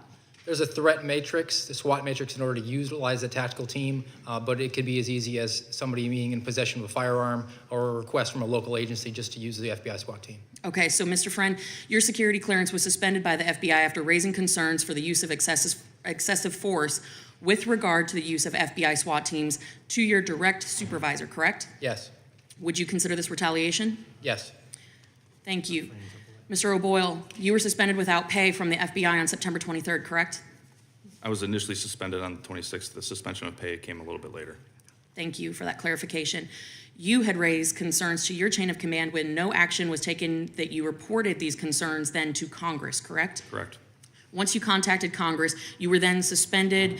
Your top secret security clearance was then suspended for those protected disclosures to Congress, correct? Correct. That seems like retaliation, no? That's to me. Okay. Mr. Allen, you were suspended from the FBI without pay on January 10th, correct? That is correct. You were suspended because you sent links to your squad to provide situational awareness about the FBI investigation on January 6th, correct? Yes. Yes or no? Wasn't open source searches and sharing of information part of the duties of your job? Yes. and subsequently, after doing your job and your supervisors not liking the tone of the open source articles you provided because it didn't fit the FBI's narrative, your security clearance was revoked, correct? To all our whistleblowers, yes or no, do you believe that the retaliation pattern has a cooling effect on other agents from coming forward or speaking up? Yes or no? Mr. O'Boyle? Absolutely. Yes. Yes. Do you believe that the FBI is purposefully hostile to you for that reason, to keep agents from speaking up? Yes. Yes, without question. Yes. So I think it's clear we have a pattern here. If you speak up about the abuses you are seen as an agent or are sharing information that may not fall in line with the FBI's political narrative, you will be suspended without pay, have your security clearance revoked, and your life will be turned upside down. It's pretty clear that the MO is if you don't comply, they will retaliate. If you don't agree with the political agenda, you get suspended. And they do it in such a way to deter others from speaking up and speaking out. That, ladies and gentlemen, is the weaponization of government. That is the weaponization of government, and that is why we are here today. Not because we have a political agenda, not because we are here to go over events of the past. We want to fix it. We have to expose it, stop it, and prevent it from happening again.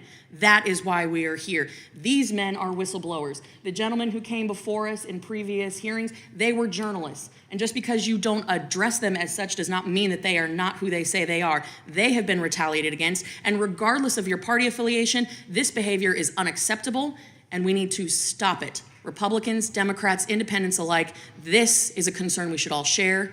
This is the weaponization of government, and it is our job, our constitutional duty to stop it. With that, I yield back. Gentlelady yields back. The chair recognizes. Oh, I'm so sorry. Wasserman Schultz. The gentlelady from Florida is recognized. Ms. Wasserman Schultz. Thank you, Mr. Chairman. Mr. Chairman, I ask unanimous consent to enter into the record this document that clearly indicates the questions of allegiance to the United States on the part of Mr. Allen, and that were specifically the reasons for the revocation of his security clearance, in spite of the gentlelady from Florida's assertions to the contrary. Thank you. Mr. Friend, I find some humor in the irony of Republicans inviting you here the same week Congress is focused on honoring law enforcement. You've repeatedly made calls to undermine our law enforcement agencies. Since being rightly suspended, you've led Republican calls to defund law enforcement, recently describing the FBI as a feckless garbage institution. Since joining Twitter in November, no less than 40 times you called for our brave law enforcement personnel to be defunded. You even urged local police to sabotage criminal investigations by urging citizens to, and I quote, pressure your sheriffs to refuse to cooperate with FBI investigations. That is not only reckless advice, it's a recipe for allowing more criminals to run loose in our neighborhoods. Perhaps Chairman Jordan can explain why Republicans are promoting defunding law enforcement and increased crime before our subcommittee today. But Mr. Friend, your motivations appear to be today crystal clear. For months, you've pressured Republicans to call you to a hearing. In fact, in December, you said Chairman Jordan and Republicans took your complaint of alleged FBI wrongdoing and, quote, used it for campaign rocket fuel and 4-minute appearances on Fox News. And I'll admit, you're right. Republicans are using you, but it goes both ways. You're engaging in the self-promotion of your new book that's about to be released. And what great timing to be on TV and in Congress right before your book tour starts. It's quite coincidental. But let's try to move past your financial exploitations and talk about your objection to the use of a SWAT team to arrest a January 6th suspect in August of 2022. You repeatedly stated that you objected to the use of a SWAT team for the arrest of Tyler Quinton Bench, a man who was involved in the January 6th attack on the Capitol. Mr. Friend, you did not participate in any decisions about the use of the SWAT team, nor were you a member of that SWAT team, correct? Just yes or no, please. I was not a member of that SWAT team. And you didn't participate in any decisions about the use of that SWAT team, correct? Correct. Thank you. You also testified that being a gun owner is a reason why a SWAT team could be used to arrest a suspect, according to the SWAT team official protocols. Mr. Friend, I'd like to ask you to take a look at the screen. On the screen are 2 images of the only member of the 3 percenters arrested in your area that day. For those who don't know, the Anti-Defamation League describes the 3 percenters as a militia movement with, quote, a track record of criminal activity ranging from weapons violations to terrorist plots and attacks. As you can see in the pictures of Mr. Bench at the Capitol on January 6th, he's in full tactical gear, wearing chemical irritant canisters on his tactical vest, and a black radio and antenna on his left, with a GoPro-style camera mounted on his right shoulder. The FBI knew Mr. Bench to be both armed and dangerous. The good men and women within federal, state, and local law enforcement know that making the right decision on bringing qualified backup to dangerous situations has life or death consequences.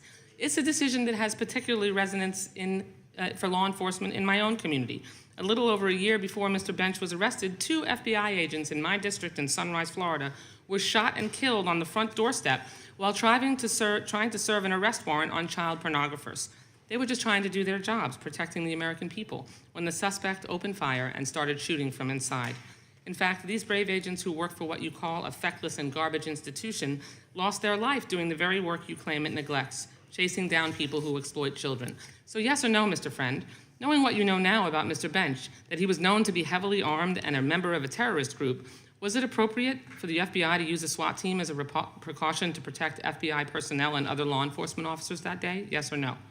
I can't answer that with a yes or no. I can give you a little bit of context. I'd like to know whether you still think it was inappropriate. I've arrested over 150 violent criminals in my career, never had to use a SWAT team to do it. Okay. The reason for that is because On individuals that day, were cooperative yes or no, with us. reclaiming my time, can you give me a yes or no answer, or even indicate whether you have changed your mind that using a SWAT team to arrest that gentleman was inappropriate?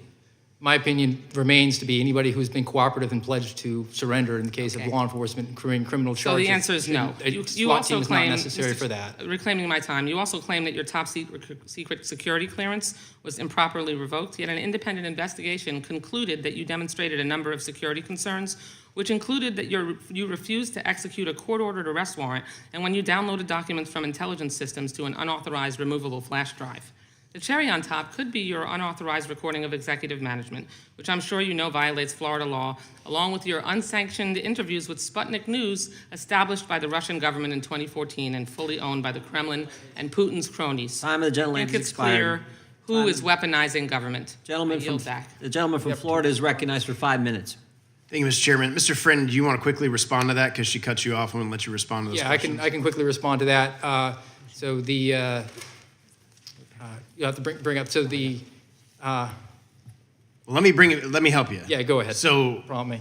So instead of using a SWAT team, if a suspect is being cooperative and in your testimony and in your experience as an FBI agent and a law enforcement officer, it's not necessary to use a SWAT team to go in with guns ablazing and pulled out and going after an individual when that individual is cooperating. And that wasn't that part of your testimony? That's part of my testimony. It's part of what I brought forward in my whistleblower disclosure.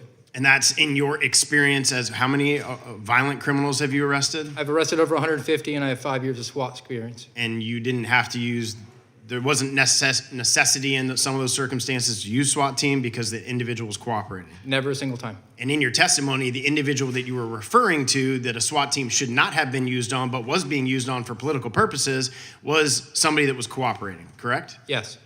Based on your testimony, everybody else's testimony, which, by the way, I want to thank you guys for being here. I know it takes a lot of courage to do it. I want to thank you for your service as a military veteran myself who served, I was probably in Iraq when some of you guys were there. I want to thank you for that. I want to thank you for standing up for the Constitution, for America, because I know that this is difficult to go through, what your families are going through, being barricaded out of having your personal belongings, not being able to get pay, the FBI taking away your security clearances so you can't get a job. I commend you for standing up for American values and commend you for standing up for what you believe are huge misgrievances that are going on at the FBI. And based on y'all's testimony, the report that we have seen, the FBI has turned into the enforcement arm of the Democratic Party, going after pro-life individuals, going after individuals who were not in restricted areas on January 6th, who were not violent on January 6th, using SWAT teams to go after them to try to intimidate them. And then when officers like yourself, who have served our country,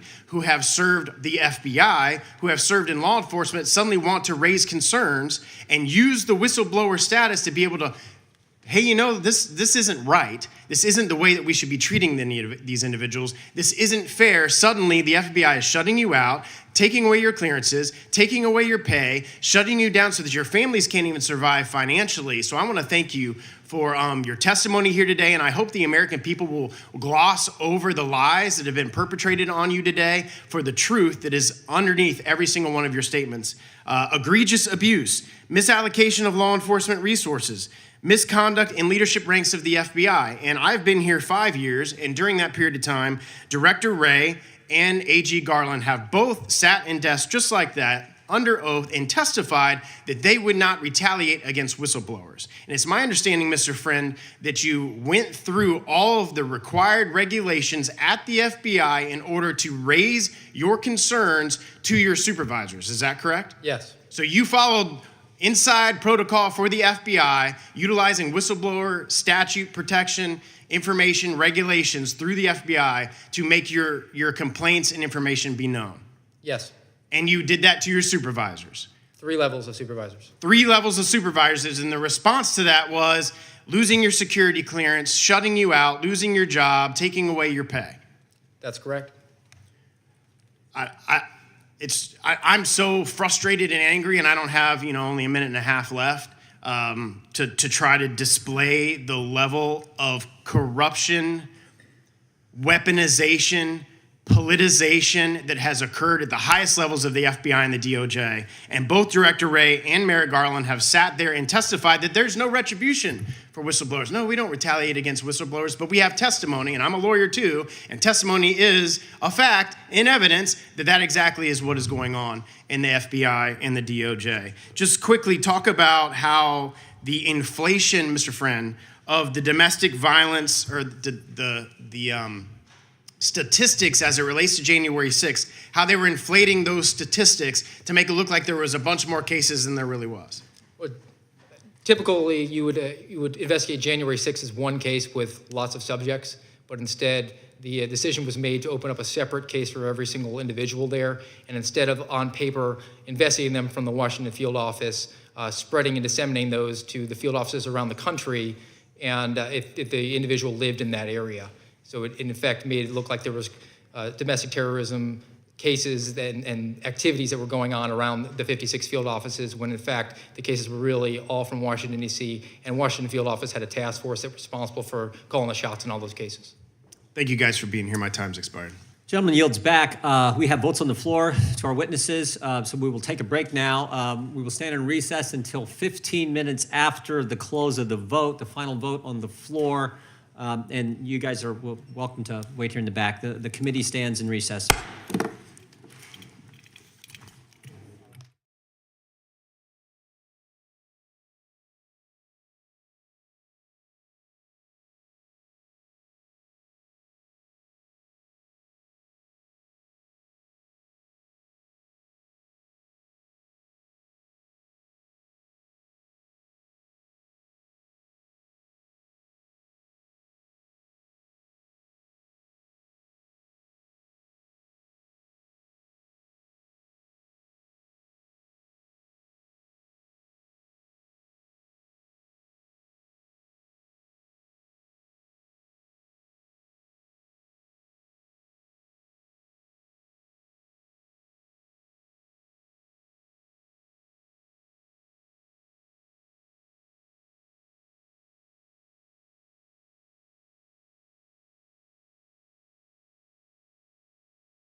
Committee will come to order. The chair recognizes the lady from Texas, excuse me. Mr. Chairman, can I make a point of order? Mr. Chairman, may I be recognized? Gentleman recognizes Mr. Allen. Yes, sir. I just want to make clear that what I wanted to avoid was the minority staff leaking portions of my transcript to the press without me having the opportunity to respond. Now that I'm here, and I can respond and be judged in the court of public opinion, I have no objection to both sides having access to read the transcript, and I look forward to reviewing it myself. Well, it's not of much help when you give it to us during the hearing, but I have a point of order, Mr. Chairman, if I may be recognized. Gentleman's recognized for a point of order. I point the chairman to Rule 10, Clause 9G, which in conjunction to Rule 11, Clause 2E, which I read earlier, states that each staff member appointed pursuant to a request by minority party members shall be accorded equitable treatment with respect to the accessibility of committee records. Now, the chairman is correct in pointing out that there are restrictions on whistleblower disclosures. However, those restrictions pertain to the House as a whole. They do not mention any distinction between the majority and the minority. Instead, what we have are two clear rules that require the majority to provide information to the minority that is committee property, which would be any meetings between the committee members or staff with any potential witnesses.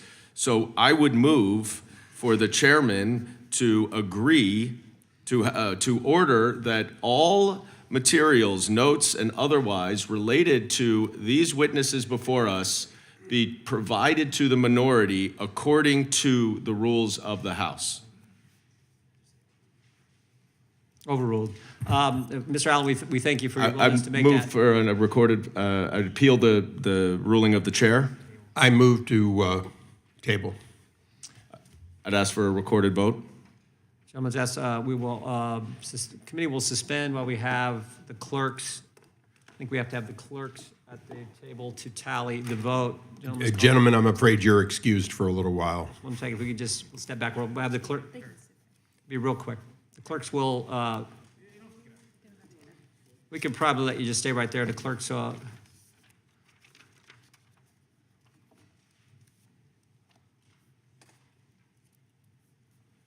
need to lend one a microphone, and clerks will call the roll. Mr. Jordan? Yes. Mr. Jordan votes yes. Mr. Issa? Yes. Mr. Issa votes yes. Mr. Massey? Yes. Mr. Massey votes yes. Mr. Stewart? Mr. Stewart votes yes. Ms. Stefanik? Mr. Gates? Yes. Mr. Gates votes yes. Mr. Johnson of Louisiana? Yes. Mr. Johnson of Louisiana votes yes. Mr. Armstrong? Yes. Mr. Armstrong votes yes. Mr. Stubbe? Mr. Bishop? Yes. Mr. Bishop votes yes. Ms. Kamak? Ms. Hageman? Ms. Poskett? No. Ms. Poskett votes no. Mr. Lynch? Ms. Sanchez? Ms. Wasserman Schultz? Mr. Connolly? Mr. Garamendi? Mr. Garamendi votes no. Mr. Allred? No. Mr. Allred votes no. Ms. Garcia? No. Ms. Garcia votes no. Mr. Goldman? No. Mr. Goldman votes no. Clerk will report.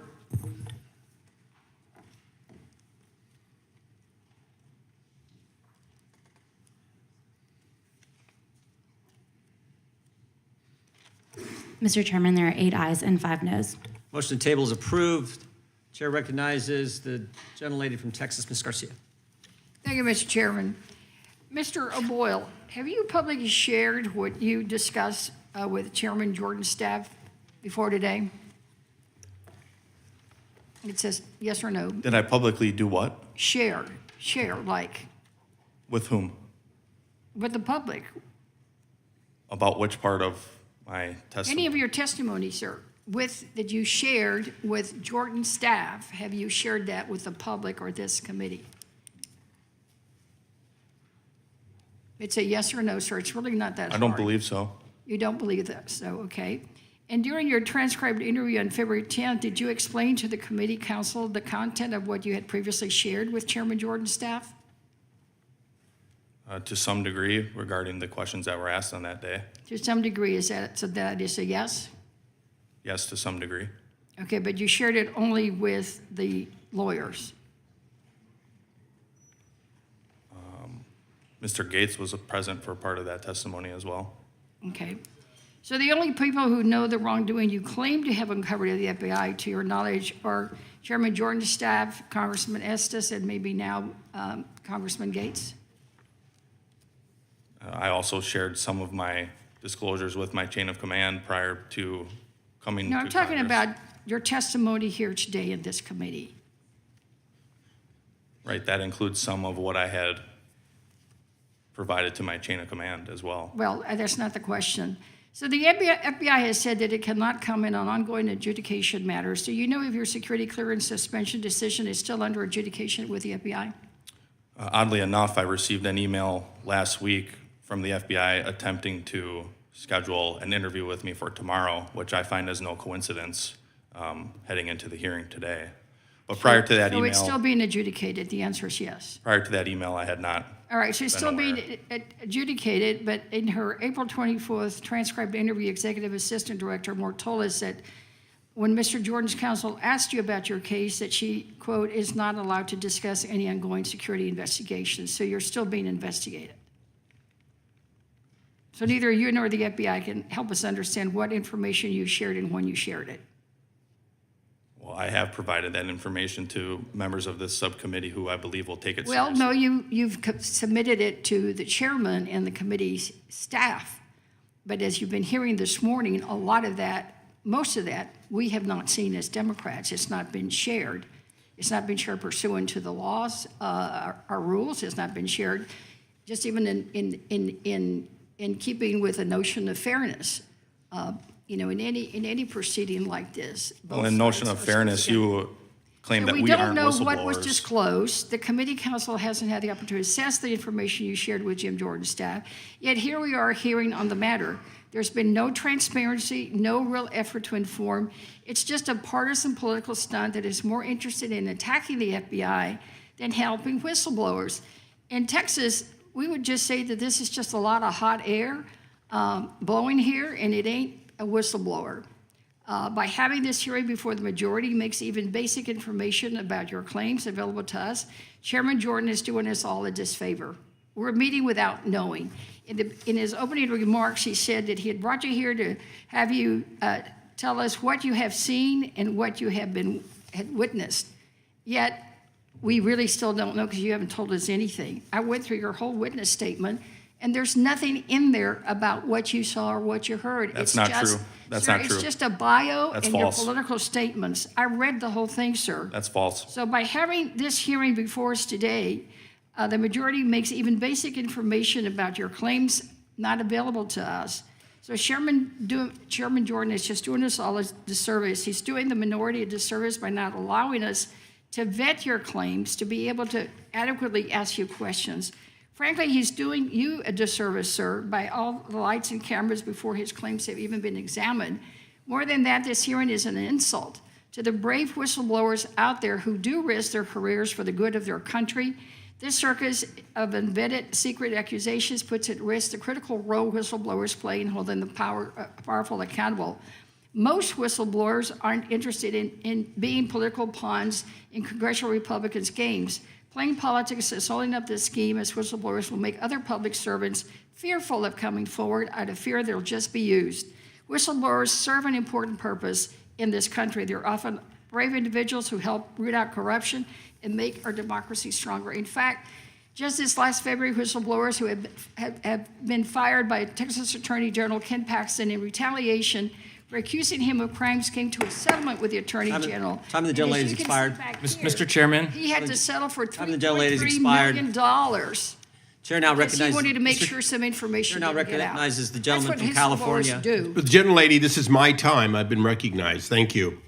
Mr. O'Boyle, is it true that you have 157 pages of questions that were asked you on a bipartisan basis that are in the record? To my knowledge, that's correct. Mr. Friend, isn't it true that for those several hours you accumulated 198 pages of Q&A, half of the time being yielded to the Democrats for your interview? Yes. I yield time to the chairman. Someone needs to tell the Democrats, I think, Gentleman Field, someone needs to tell the Democrats you came and talked to this committee because you're a whistleblower. Isn't that right, Mr. Levitt? Yes, sir. That's exactly how it works. May I take a moment to address this idea that these aren't whistleblowers? Sure. The law, You need to educate the members on the other side of the dais I here. don't need educating. the way that the law. Mr. Chairman. This is my time. I do not Would stop need the to clock. be demeaned. I am a lawyer, just like this gentleman is. I too have read the law. We just have a big Not your difference time. of The time opinion in belongs. The exactly time belongs what to he me, says and Mr. what I Levitt. say. As Mr. Levitt has been asked You a need question. to stop demeaning So your the colleagues. whistleblower statutes protect protected activity, right? One doesn't have to be retaliated against in order to be a whistleblower, right? We all agree that's not the way that it should happen. And what's being discussed today is that you're not a whistleblower unless you both share this, engage in protected activity, and then are retaliated against, and then go through this process. The Department of Justice Inspector General is currently investigating the claims of Mr. Friend and Mr. Allen. That's exactly what, I don't know what perfect whistleblower there would be, but if they did that, these are the steps they would take. And so by this definition, they're not considered a whistleblower for Mr. years Boyle, after. you went up your chain of command with your concerns. Is that right? Yes, sir. I initially started with them, and those initial complaints fell on deaf ears. Then you came to the House Judiciary Committee with those concerns. Is that right? After going to my local congressman, then I came to the judiciary. Exactly like the law prescribes for you to do when you see something that is wrong. You did that. So did Mr. Friend. So did Mr. Allen. I yield back to the gentleman from California. Mr. Levitt, briefly, am I correct that starting with a resolution in 1778, whistleblowers have been recognized by our government, by our Congress, and that's been amended again in 78, in 84, and 94, and the most recent one in 2012 passed unanimously in this House. Is that correct? Absolutely. We recognize whistleblowers for their patriotic duty. You know what's amazing is when I authored the 2012, along with Mr. Jordan and others, there wasn't any question but that we wanted to better protect whistleblowers' ability to come to us with what they believed was accurate information. Isn't the belief of accurate information the basis? Yes, reasonable belief. So is there any question but that people can have a reasonable belief, for example, that going after everyone who came in on January 6th on a bus and getting their financial records from Bank of America would be inappropriate, and getting their gun purchases for their entire lives would be inappropriate? Isn't there a reasonable belief that that might not be appropriate to do and necessary? Yes, we believe disclosing that was protected.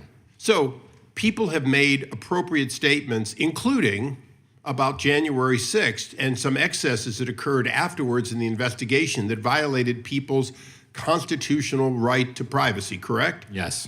So here we have people who are talking about MAGA and 2020, January 6th, but in fact, they're missing the point.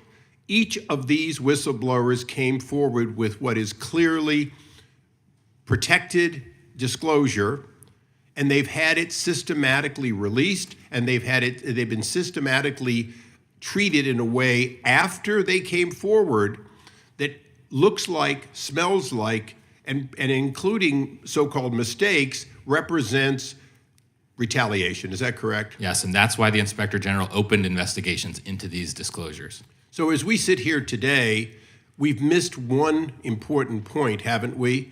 That each of these individuals came to the committee with valid claims that at least need to be investigated of wrongdoing by our premier law enforcement organization. Yes, and Congress protects those disclosures. And as we sit here today, each of these individuals has been stripped of his clearance, stripped of his ability to work, and stripped of his pay. In your background and history, have you ever seen as straightforward a retaliation as current employees being denied their ability to work, their pay, and their benefits after they've made these kinds of claims? No, and this is why there's a problem, because it's their clearance that was used as the means of retaliation. Well, but also in the case of Mr. Allen, he just, and Mr. O'Boyle, they're just also not getting any work. I mean, That's the point, yeah. Once they suspend your clearance, they also simultaneously put you on suspension. But that's not something that's appealable to the MSPB like a normal firing or demotion is. If they were most other workers in government, they'd still have their jobs and be paid even if they weren't working, correct? This is uniquely a form of retribution they're able to do to law enforcement. If you're suspended, yeah, it gets nuanced, but certainly with the clearance, that's a surefire way they can just get them out of the way when they want. Thank you, Mr. Chairman. I yield back. Gentleman yields back. Chair recognizes the gentleman from Virginia, Mr. Conley. Thank you. And I just would point out, I think this is the first time our sympathies are with your staff. I know you had that terrible incident that happened, so you'll get your full 5 minutes. Thank you, Mr. Jordan. I really appreciate that. I must say, my friend from California, I don't know where this concern for whistleblowers and protecting whistleblowers was in the Ukraine episode in that perfect phone call Donald Trump had with President Zelensky, in which a whistleblower, Colonel Vindman, was in fact subsequently punished for reporting on that phone call, which led to the impeachment of the President of the United States. So wouldn't it be nice if we were consistent on our concerns about whistleblowers? Would the gentleman No, yield? I will not. Mr. Levitt, I have 5 minutes and I haven't got time.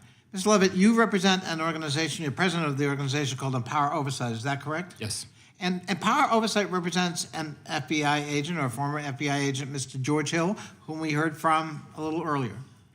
Well, no, actually. Mr. Hill did not have counsel for his transcribed interview, so my partner, Jason Foster, agreed to sit in on his interview just for procedural. Okay, so you were sort of like a surrogate counsel, but not formally. You have no formal relationship with Mr. Hill? Correct. But why did you choose to help him in a deposition? Well, I didn't. Again, my partner, Empower Jason Foster, we were informed that he didn't have any counsel, and both of us have experience sitting in many congressional transcribed interviews. And your view is he is also a valid whistleblower. Again, he's not my client. I can't speak to his claims. I do have the view that going out and, again, the idea, attacking someone saying you haven't yet been given the magic wand of whistleblower status, I believe that's inappropriate. I'm not familiar with all of the substance of his personnel actions. Huh. Well, might it cause you some concern? Let me show some tweets on the screen from Mr. Hill. This one, he had theories about January 6th that it was instigated by the deep state, not by insurrectionists who were up to no good seeking to hang the vice president, Republican vice president, I might add, of the United States, or other depredations. It was the deep state that led to this. Are you familiar with that tweet? No. Here's another one. Are you familiar with this tweet? In which he talked again that the deep state is real on the January 6th insurrection. Just to be clear, I'm not familiar with any of his tweets. We just believe that it can be helpful for people to have counsel, and we were willing to assist in that way. Well, but isn't it also helpful to kind of know a little bit of background when you are providing counsel? We were just there for the procedural counsel of the interview, not to represent him in all his interests. I understand, but wouldn't you want to be curious about his status and what led him to be? I'm sure it's quite possible that my co-counsel, Jason Foster, is familiar with these. I literally wasn't even an employee of Empower at that time. I was still sitting on the Merit Systems Protection Board. And what's your view? Do you believe that January 6th was instigated by the deep state? Define the deep state, sir. I don't know. I sure don't either. Oh, good. All right. Great question. Because it is a phrase frequently used by the former president of the United States, so it's out there. But you don't know what it means. Obviously, at the Merit Systems Protection Board, we dealt with people at all layers of bureaucracy. Well, I actually kind of share that with you. I don't know what it means either. I think it's kind of made up, like a boogeyman, so that we can use it as a catch-all. I must say, on this hearing, y'all have employment grievances. That doesn't make you whistleblowers. And maybe those grievances are legitimate, or maybe some aspects of it are legitimate, and all of you have careers, and I'm sorry for the situation in which you find yourselves, but this is not a forum for individual members of any agency, federal agency, unless there's a broad pattern of discrimination or violation of law, to air their grievances, their employment grievances. And I must say, listening to this hearing, I don't walk away convinced of anything other than we're listening to sad tales of certain individuals about their situation. And the enumeration of grievances does not constitute whistleblower status. And I'm not quite sure why we had this hearing. I certainly don't think it proves some consistent pattern of wrongdoing by the Federal Bureau of Investigation. And I've heard some things here that run counter to the history of the FBI. The gentlelady, I think, from Florida said, like a new idea that they got in the intelligence business, that would have come as news to J. Edgar Hoover, who loved intelligence and in fact preferred it over some forms of law enforcement. Had a whole network in South America he had to dismantle when President Truman told him he had to get out of that business. So thank you for being here, but I must tell you I leave more skeptical and with more questions about the nature of this hearing than I began. I yield back. Gentleman yields back. Mr. Chairman, if I could say a very short point of privilege. For the record, I left Congress in 2019 and returned in 2021. I believe the gentleman saw an absence of conduct by me when I wasn't in Congress. I must say I'm so fond of my friend from California, it was like he was still here. And I thank my good friend from Virginia. Yield back. Yeah, and I would just point out before I recognize the gentleman from Louisiana that just for the committee's Mr. benefit, Chairman? Mr. Vindman was not the whistleblower. Mr. Chairman. But he was retaliated The against for whistleblower testifying remained, pursuant to a lawful remained subpoena. anonymous, and unlike Mr. Allen, we never saw Mr. Allen's willingness to give us the transcript. We never saw the transcript from the anonymous whistleblower. What are you I talking recognize about? the There was a gentleman from complaint Louisiana. that was publicly disclosed. Mr. Chairman, parliamentary inquiry. Gentleman made statement. Well, I've already recognized Mr. Johnson. Thank you, Mr. Chairman. The Democrats, our friends on the other side of the aisle, are trying their best to obscure the purpose of this hearing and to pretend like they don't understand the meaning of it. Here it is. Activists in the FBI and the Department of Justice have weaponized the full weight of their agencies against everyday Americans. It's alarming. The examples that have been highlighted by this committee are shocking to the sensibilities of all the people that we represent, and they want us to get action and answers and accountability. The FBI, here's a couple of examples. The FBI sought to label concerned parents at school board meetings domestic terrorists.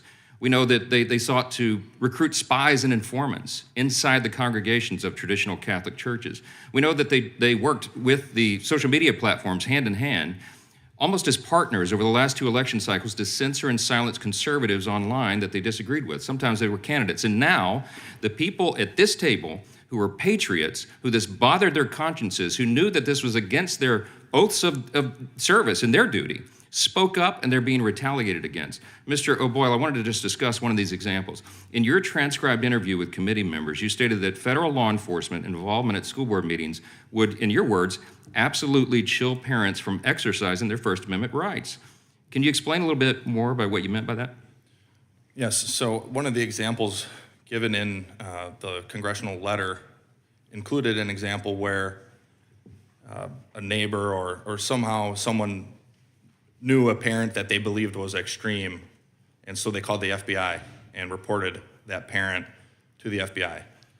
When citizens in this country get to a point where they can call the most powerful law enforcement agency in the world on their neighbor just because they disagree with them, that is chilling to the First Amendment rights of the people who are getting the FBI called on them. That is absolutely right. The parents who are concerned about their kids' education have a right to come to the school board meeting and express those sentiments, and they should not have fear of the federal government investigating them or doing, as you testified and explained to us, that the FBI counterterrorism and criminal divisions came together to create a unique threat tag to label these parents domestic terrorists.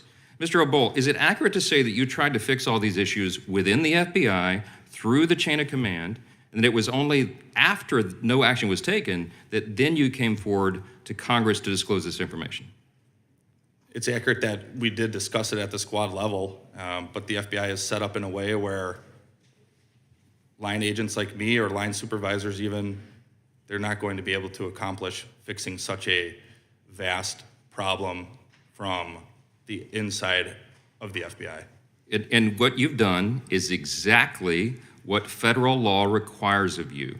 We recognize, as was said here a moment ago, we recognize and protect whistleblowers for their patriotic duty. Why? Because it's essential to maintain the rule of law and to make sure that corruption does not fester throughout the government. And isn't it true that once the FBI found out you spoke to Congress, that your security clearance was then suspended? Yes, I believe that's what happened. And what effect has this had on your ability to provide for your young family? I've since had to rely on charity because the FBI stopped paying me, and there's no other way for me to make a living. I know from other whistleblowers that the FBI routinely denies them the ability to get outside employment, and then as a special agent, you can only make $7,500 a year outside of your government salary. So you're really stuck between a rock and a hard place, because on one hand, we want to try to get our jobs back because we are trying to do our patriotic duty, but on the other hand, we still have families to take care for. It's essentially a death sentence in the modern era. Yeah, talk about a chilling effect, right? Not only have we chilled the rights of parents to go and express their views, any other whistleblower better take note, right? They better take note. You may not be able to feed your family. It's disgusting. Your security clearance was wrongfully suspended. You have no recourse, right? Because here's the thing. If you wrongfully strip clearances, the FBI is the one that you appeal to, right? The FBI is supposed to investigate itself. Is that right? That's correct. I just want everybody to understand, we only got 40 seconds left. The FBI investigating itself. This is why we're here, folks. This committee, we have jurisdiction over the Department of Justice, over the FBI. We are the checks and balances in the system. We have to draw this attention to this because it's our oversight duty. We're all trying to fulfill our responsibilities and our patriotic duties here. I am grateful to you men for your willingness to stand forward and take the arrows as you have, even from members of Congress over here who are trying to disparage you. It's disgusting. I thank you for your patriotic responsibility. Look, the free speech of parents is chilled. The speech and the duty of whistleblowers is chilled. We got a problem, folks, and we're trying to fix it. I'm out of time. I yield back. Gentleman yields back. The committee, committee will Mr. be in Chairman, I order. have a Members of the audience parliamentary inquiry. should refrain from any type of applause or anything. The chair recognizes the gentleman from Virginia for a unanimous consent. I thank the chair. I ask unanimous consent to enter into the record the interview of George Hill dated February 7th with the Judiciary Committee, in which he explicitly identifies Empower Oversight Mr. Jason Foster as his counsel, for the record. I thank the chair. Without objection, the chair now recognizes Mr. Garamendi for his 5 minutes. Mr. Chairman, I have a parliamentary inquiry. Mr. Garamendi is recognized. Mr. Chairman, I have a parliamentary inquiry. Mr. Garamendi is recognized. Mr. Chairman, I have a parliamentary inquiry. We can do this all day. Mr. Garamendi is recognized. Okay, let's do it all day. Mr. Chairman, I have a parliamentary inquiry. And you're not recognized. Mr. Chairman, there's a member in the side of the dais who has not been waived in on committee. Would like to know, is he asking to be waived in, or is he going to send the audience, or has he joined somebody's staff since he's against the wall? Mr. Garamendi is recognized. Mr. Chairman, can I have an answer to my question, please? He's a colleague. He's not been waived in. Mr. Garamendi is recognized. Well, we'd be happy to waive him in if he wants to sit in, but he's up in the days area, but he's not in the audience. we waive him in, he's He's actually sitting where most times staff stands. As is customary in the Congress. Yeah. Yeah. Anything to obscure the facts, anything to stall the committee hearing. Unbelievable. No, I'm not stalling. I think Mr. we need to follow Garamendi, procedures. Mr. Garamendi is recognized for his 5 minutes. Mr. Chairman, I ask that Mr. Garamendi's time be restored since it was taken by inappropriate behavior. Gentleman is recognized. Thank you, Mr. Chairman. This hearing, as similar hearings, tends to devolve into shouting back and forth and accusations back and forth. I'm trying to understand the testimony by the witnesses and their lawyer. I'm trying to find the issue that is pertinent to the committee. Yes, we do investigations, presumably to write law to address problems. I've listened as best I could as the conversations have gone back and forth, and I'm still trying to really figure out why we are spending time here if indeed our task is to address problems, in this case in the FBI, and how we might find a solution to those problems. There appears to be but one issue, as I can try to understand it, and that is that the use of the security issue makes it difficult for the participant, whistleblower, to find satisfaction. Is that the case, Mr. Levitt?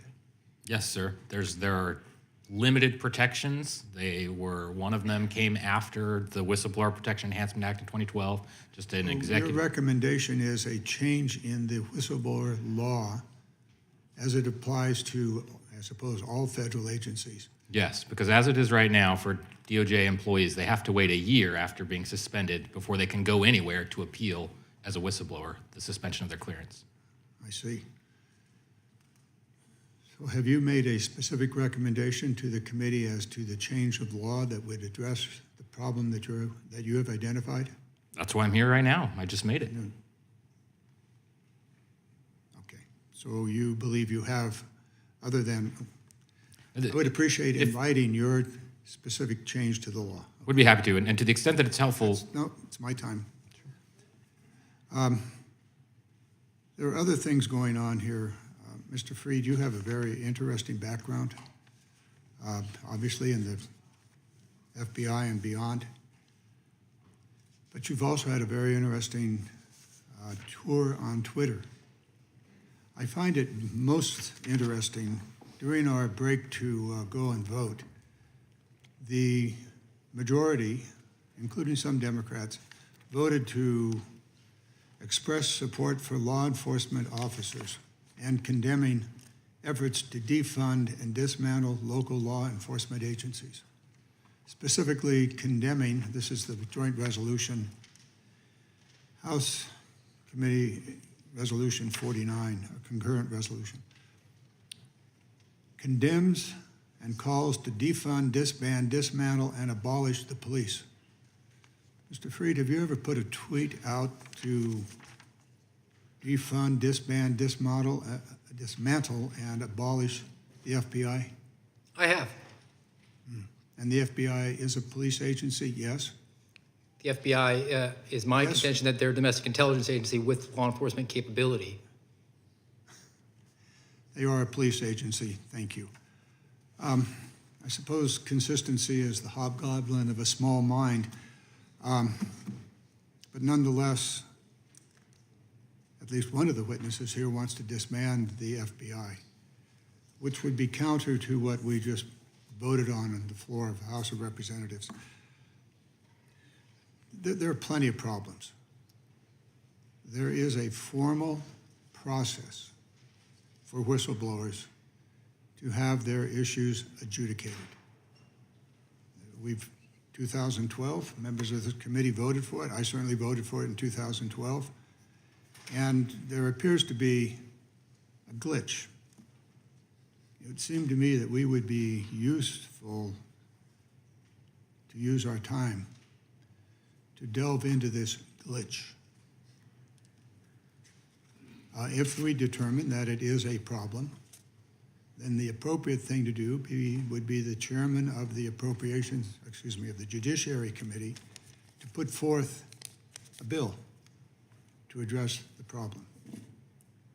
The shouting back and forth has done little to illustrate or provide information on the details of the problem. And definitely, Gentleman's time I agree with those who say we ought not fund the police, including the Gentleman's time has expired. Mr. Chairman, I ask for unanimous consent to allow Mr. Biggs to sit on the dais. Without objection. The chair now recognizes the gentleman from North Carolina, Mr. Bishop. Thank you, Mr. Chairman. I will say I've sat struggling to figure out what I think the Americans who may watch this hearing are to take from it. And it's troubling. An aspect of the ranking member's opening statement was interesting. I heard this part of it that really stuck with me. It sort of suggested, this is not what she said specifically, but it was sort of a paraphrase of what I heard her saying. To you witnesses, especially the three who've been serving the country as FBI agents and before, it was sort of like, so your lives have been turned upside down by the FBI in retaliation for raising questions about abuses of the rights of Americans? Good. How do you like it?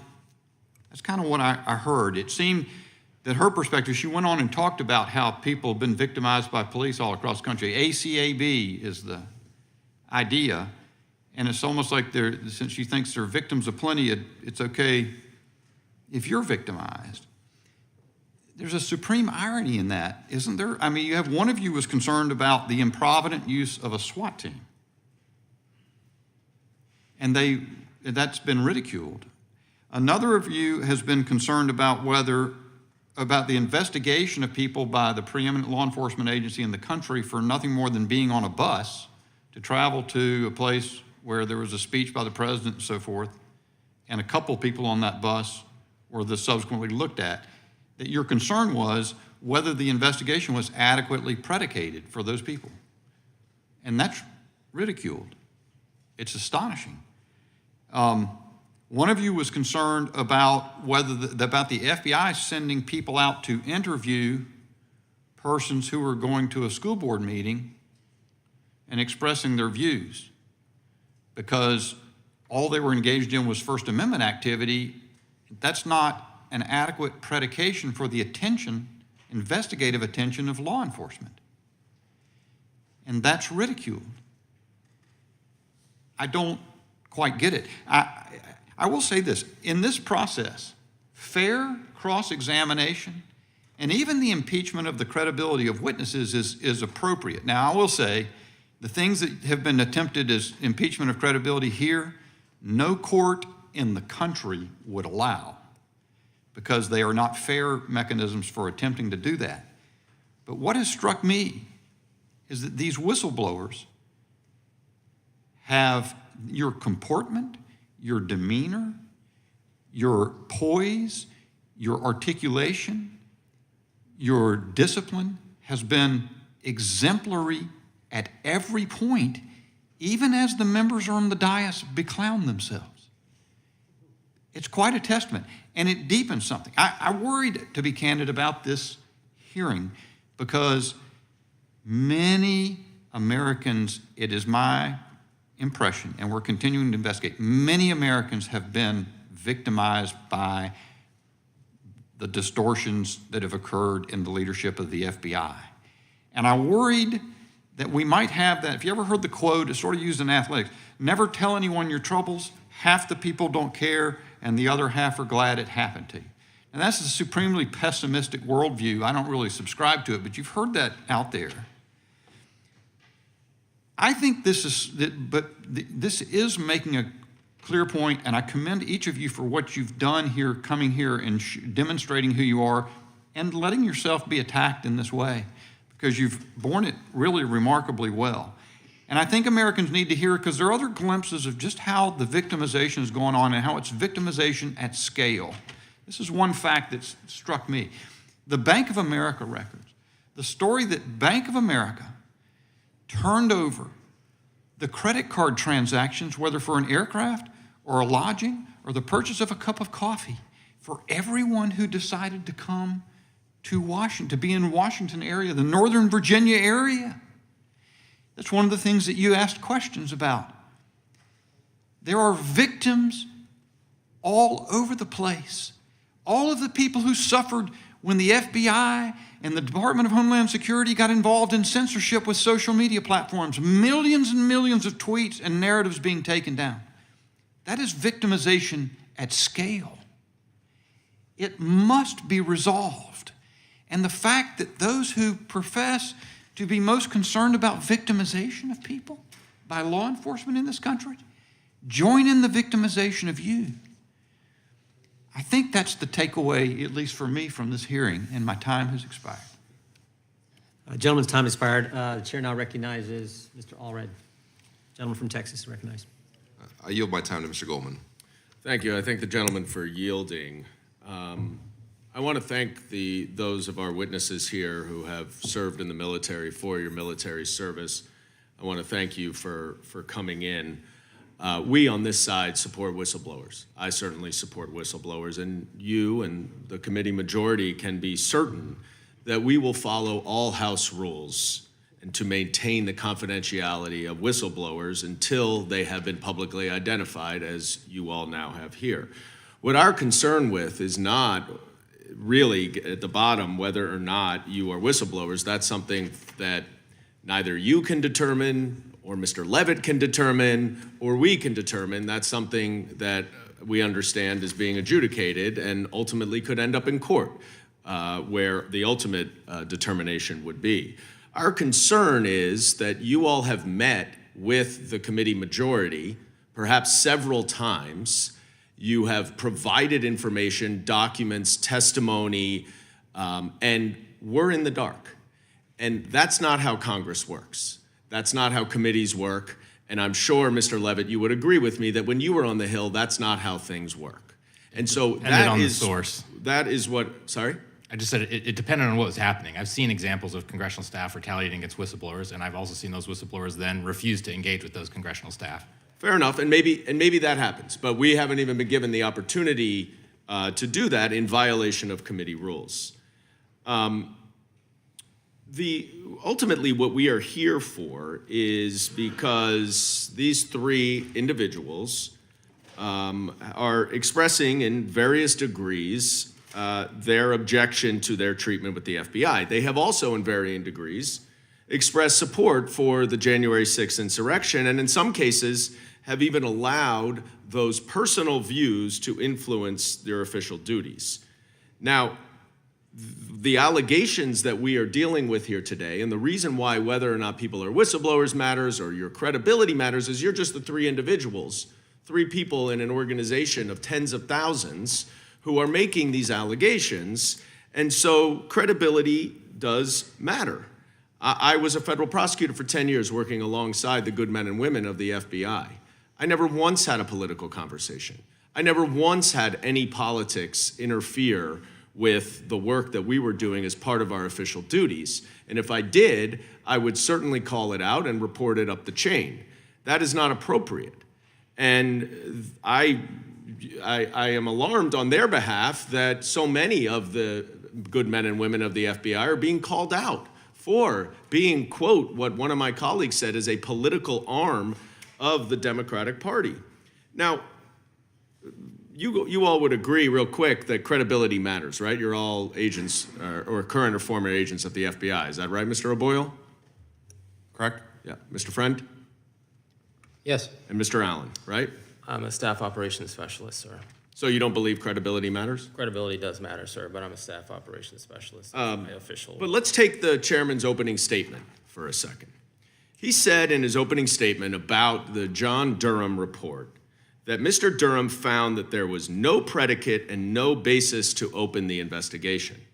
I'm going to read you a paragraph from page 295 of the Durham report. It says, under the FBI's guidelines, the investigation could have been opened more appropriately as an assessment or preliminary investigation. FBI investigations opened as preliminary investigations, short of full investigations, if necessary and appropriate, may be escalated under the guidelines by converting to a full investigation with supervisory approval.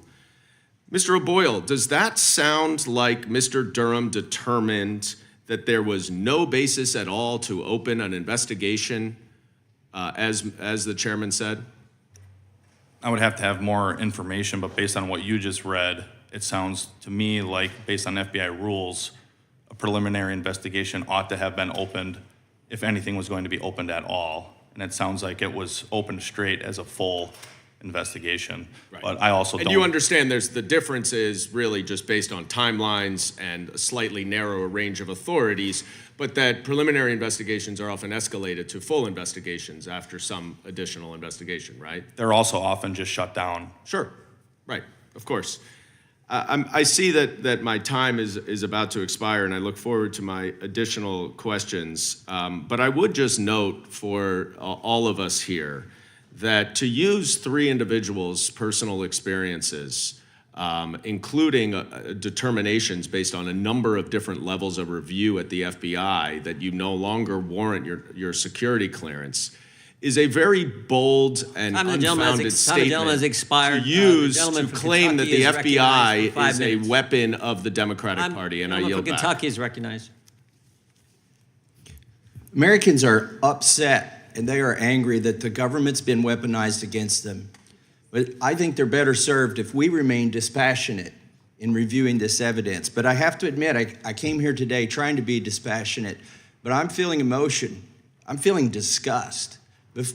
Before us, among these witnesses has represented decades of exemplary service in the military, in the FBI, service to our country for which your families have sacrificed, for which you have sacrificed to give this service, and now the other side of the aisle just wants to disparage you, for bringing forth facts that the American people need to know, that we need to know if we're going to change these whistleblower laws so that you're not punished for bringing us the truth. This is our we've had 4 hearings, and I'm noticing a disturbing trend here. Big business is working with the government to weaponize against the American people. And, the government says, well, this is okay because we're not violating the Constitution.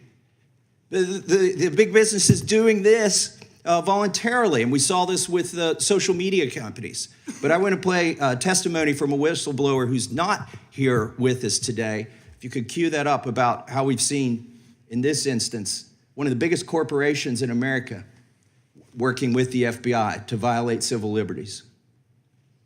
I believe it was either on January 7th or 8th, the Bank of America, with no directive from the FBI, data mined its customer base.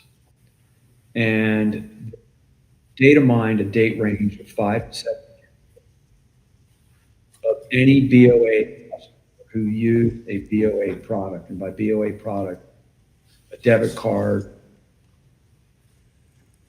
They compiled that list, and then on top of that list, they put anyone who had purchased a firearm during any date. I find that testimony chilling. That was the retired FBI supervisory intelligence analyst, George Hill, who gave us that testimony. And what he said there is that Bank of America compiled a list of everybody who used a credit card or a debit card between January 5th and January 7th inside of Washington, D.C., and gave that to the FBI. But before they did, they looked at anybody who had ever purchased a firearm, according to their records, and elevated those people to the top of the list. And they didn't geofence it to Washington, D.C. You could have, as Mr. Hill testified, you could have bought a gun in 1999 in Iowa with a Bank of America card, and then you got heightened attention, and then it was given to the FBI. Now, whether the FBI asked for this or whether they did this voluntarily is very chilling, because Bank of America, they've got a lot of issues in front of the government. And this is where you get into this unhealthy feedback loop. Bank of America spent $250,000 lobbying us on the American Rescue Plan, issues related to Paycheck Protection Program, general issues related to data security, and general issues related to interchange, and general issues related to privacy. The irony of it. Bank of America is violating your privacy, working hand in glove with the FBI. Now, the FBI will say, we didn't ask for this, they just gave it to us. It doesn't matter. It's a violation when you get to this level of cooperation. Now, I want to turn to something else that's troubling me very much. The whistleblowers here before us today have described incentive-based payments related to increasing the number of criminal investigations. Mr. Friend and Mr. Allen, you've talked about this. Mr. Friend, can you tell us what that's about and why that might be unhealthy? It's extremely unhealthy. It's called integrated program management. It's a process that the FBI uses annually to essentially establish arbitrary metrics for itself to achieve as far as opening up a certain number of cases and using certain tools and getting certain accomplishments. This in football terms, this sounds eerily similar to the Saints bounty gate. If folks remember that. And that scandal, coaches would pay players cash bonuses for hits that would result in injuries to other players. Players would receive additional pay if their tackle resulted in an opposing player being taken out of the game. These non-contract bonuses were part of an underground culture that incentivized dirty behavior.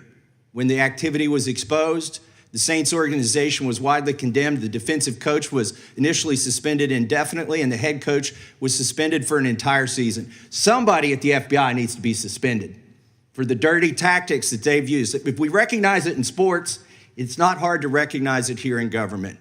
And I yield back to balance my time. Gentleman yields back. Chair recognizes the gentleman from New York, Mr. Goldman. Thank you, Mr. Chairman. I'm going to move quickly through a couple different questions. We established earlier credibility matters, certainly for witnesses who appear before us. Mr. Boyle, do you know who Kash Patel is? I do. Have you received any money from Kash Patel or his organization? I have. When you previously met with the majority members and/or majority staff of this committee, was Kash Patel present for that meeting? No. To your knowledge, has Kash Patel ever spoken to the committee members on your behalf? Not that I know of. Not that you know of. Was anyone present for your previous meetings with committee members and staff on the majority that were not members of this committee or staff of this committee? My counsel. Your counsel? Anyone else?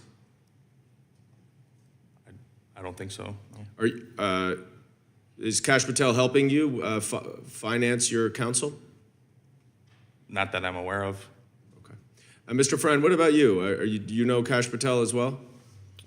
Yes. And did you receive any money from Kash Patel? Yes, he gave me a donation last November. A donation? Yes. Are you a charitable organization? I was an unpaid, indefinitely suspended man trying to feed his family, and he reached out to me and said he wanted to give me a donation. Did he have any, was he present for any of your meetings with committee members or staff? No. And how many times did you meet with the committee members or staff prior to your transcribed interview? I never met with them prior to my transcript. Did you speak to them on the phone? Yes. Okay, all right, so you spoke to them on the phone? Yes, I spoke to them on the phone, corresponded. Did you provide documents? Yes, I gave them my written declaration. Did they ask you whether they could share that with the minority? I don't know. At the time, I don't believe they were actually in the majority. Did they ask you whether they could share the documents? I don't remember if they did or didn't. I want to focus a little bit on that SWAT case that you mentioned, Mr. Friend, where the SWAT team was used to make an arrest of someone associated with the domestic violent extremist group. That was not your case? That was a case that was within my office. The Joint Terrorism Task Force sort of ran all the cases together. Okay. Well, did you work on that case? My name is on it. I did not perform work for it. Got it. And what evidence did you have that this defendant had offered to surrender to the FBI? The evidence I had was in his conversations with the individuals from my office who he spoke to. He said that he would cooperate. So he said he would cooperate with the FBI, but he never told you that he would surrender to an arrest. Those are two different things, you agree, right? No, I wouldn't. If somebody told me that if you need anything from me, just let me know, I'll cooperate, I would interpret that to mean I could reach out to them if I had a criminal charge. Really? Yes. Interesting. All right, that's certainly not my experience. Mr. Allen, you passed around information to other members of the FBI related to January 6th, is that right? Yes, sir. And you were admonished by your supervisor not to do that, is that right? I was not, sir. You were not. So when it says here in the FBI's letter to Mr. Jorman of yesterday that your supervisor admonished you to stop circulating these materials on multiple occasions, you're saying right now that the FBI is lying to this committee? That statement that they wrote is inaccurate. Okay.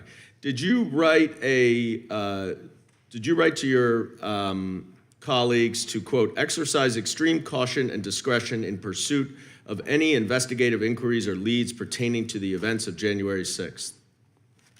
Yes, I corresponded with my teammate. Did you write that? Yes, I wrote those words in the correspondence. And that was after you had been admonished not to send information about January 6th, right? I was not admonished to not send information. But you do agree that your personal opinion should not influence your official duties, don't you? No, you should be objective and analytical in all the decisions and information. No, that was my question. Your personal views should not influence your official duties. No, you should be objective in doing the conduct of your job. And now, Mr. Friend and Mr. O'Boyle, I don't have much time, but you agree that you were field agents, correct? Correct. And you understand chain of command, do you not, Mr. O'Boyle? I do. Right. So that if you make a suggestion to a supervisor and your supervisor overrules you, That's the nature of the business, isn't it? Not if it's a violation of a law. or And a you rule. make decisions about whether grand jury subpoenas should be served or not as a field agent of the FBI? Time the gentleman is If I have a expired. reasonable belief, I can make a protected disclosure, which is what I've done. Okay, but do you think you make those Time of the gentleman is decisions? expired. Gentleman yields back. Chair recognizes himself. Mr. O'Boyle, why do you think they came down on you so darn hard? Deep down, what do you think their motivation is? I think the agency as a whole wants to get rid of people who simply just don't toe the line that they want. They don't want critical thinkers. They don't want people who raise valid questions to their chain of command. They want to send a message, don't they? Absolutely. They want to make you an example, don't they? Yes. And they don't care. They want to send that message so hard, so strong, they don't care that you served 6 years in the Army, member of the 101st Airborne, took enemy fire, was selected for a special new unit they were putting in Quantico. They wanted to send such a message that they said, if we can get this guy, we can get this guy to be quiet, we can get everybody to be quiet. That's what they were doing, wasn't it? Yes, sir, especially since I had just had a baby who was 2 weeks old, and we had just sold our house. Just to put the emphasis on it, they said, we're going to do it the day he arrives. The day we've worked with him, we selected him, he's done a great job in the FBI, he served our country, took an oath to the Constitution, took an oath to defend this country. He's going to move, we're going to send all his stuff in this van to this moving, we're going to do that. When the day he arrives, we're going to suspend him. We're not going to let his family get their belongings. We're not going to let him get his clothes for his kids, his winter coats for his children. We're going to send a message. And they did. They suspended you. They took your pay. They don't let you get health insurance. They made life miserable for you to send a message. Because you know what? You reported on the first big screw up they had in this administration. The first big one. You reported to us as a whistleblower about the school board's issue.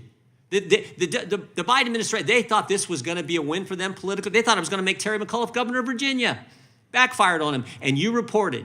Would it surprise you, Mr. O'Boyle, to know that the FBI told us they looked at 25 parents who were reported on this snitch line that was set up with this memorandum from the Attorney General? They looked at 25 parents.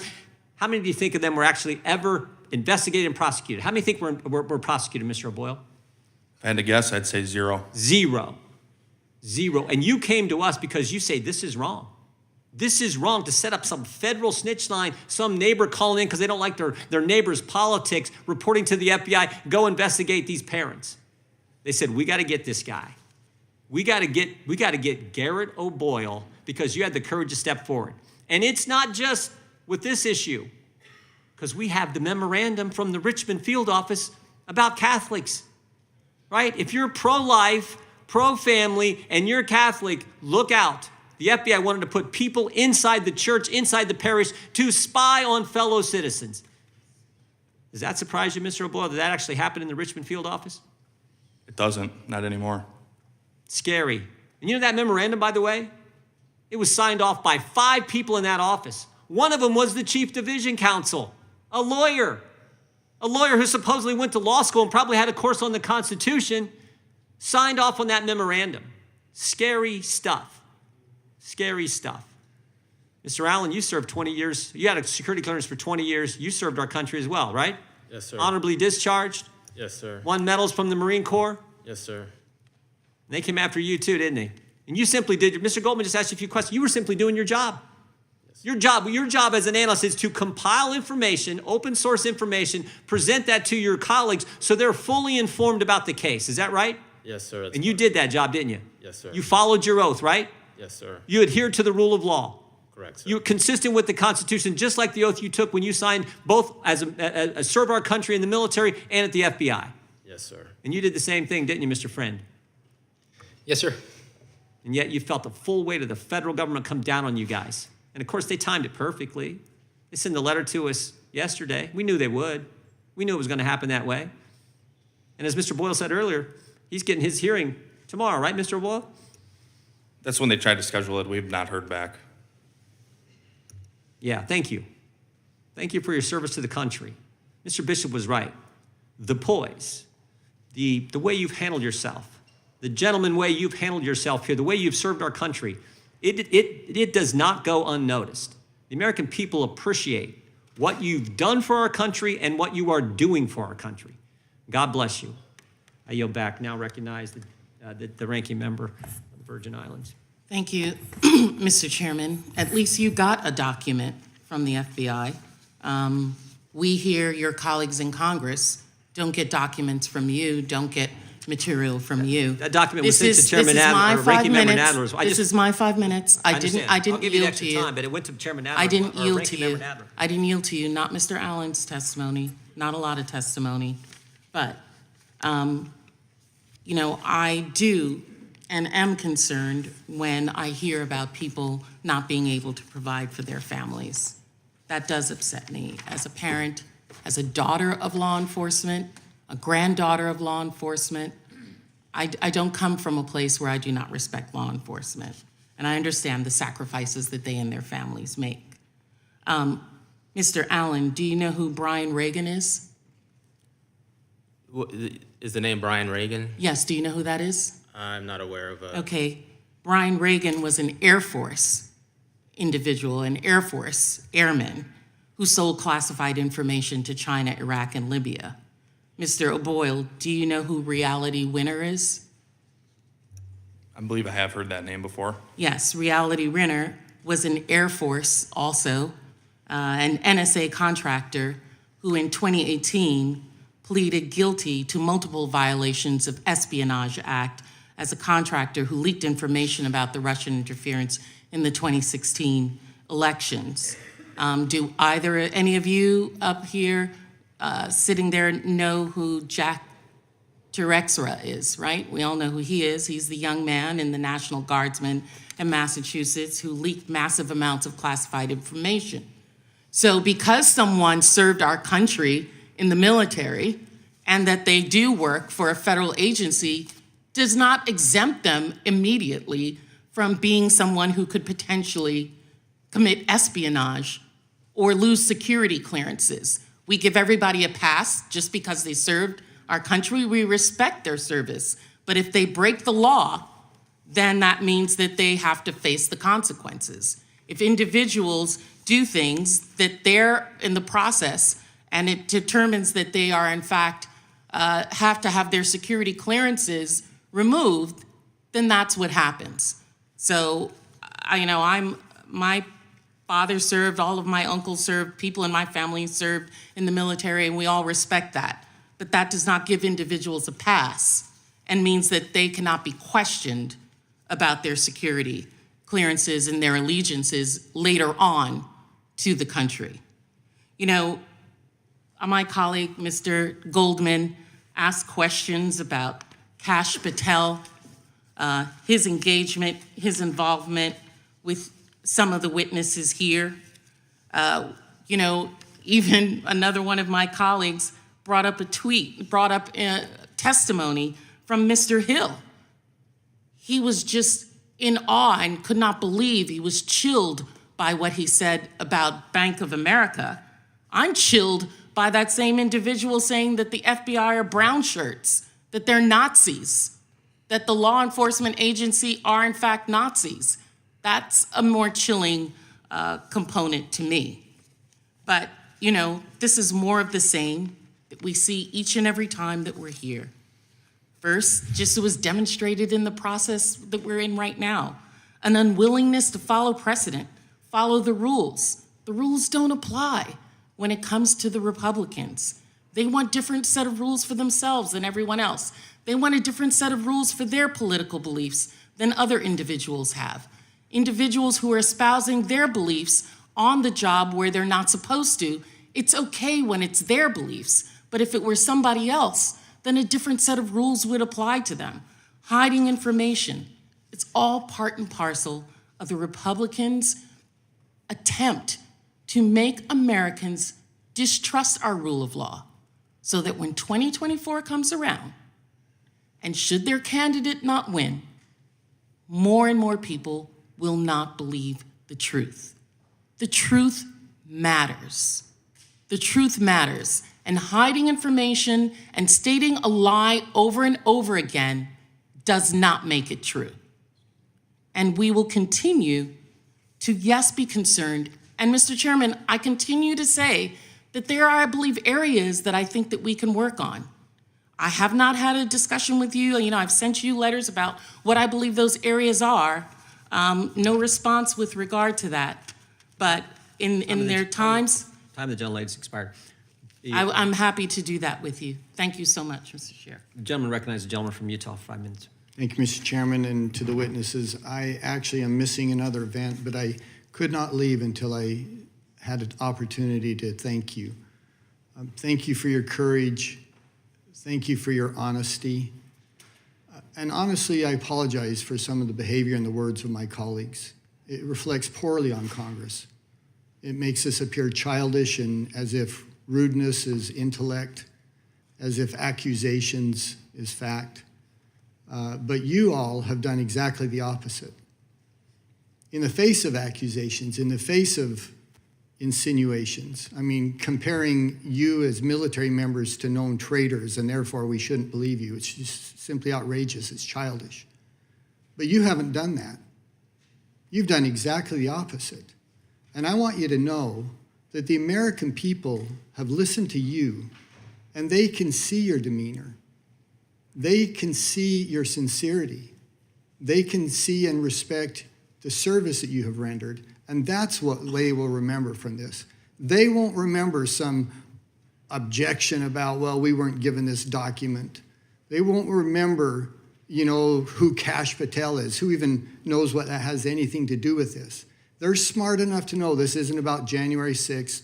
This isn't about a previous election or the next election. They're smart enough to hear your words and to measure your sincerity and to know whether you're telling the truth. And I'm telling you that as someone who sat on the Intelligence Committee for years and used to be a defender of the FBI, and to watch their activity over the last few years, I completely believe you because I've seen it again and again and again. And probably the most concerning thing I've seen in Congress is this weaponization of federal agencies. We give them enormous power. You all had enormous power. And we can't give agencies like the FBI incredible abilities to go surveil and to monitor and to read and to observe American citizens and then just say, go do what you want. Don't come talk to us. Don't tell us what you're doing. That is exactly the opposite. They should and they must be able to have oversight by Congress, and they simply don't. And that forces you as whistleblowers to come forward through another vehicle. And I'd be curious to know, you had friends in the FBI. You were well respected. Mr. Allen, you're the Employee of the Year, for heaven's sakes. Have any of your friends reached out and tried to support you in this? And my point in asking that is I wonder if they're too scared. I wonder if they're scared to be associated with you. Now, I wonder if the FBI tactics of isolating you have worked. Mr. O'Boyle, have you had friends reach out and support?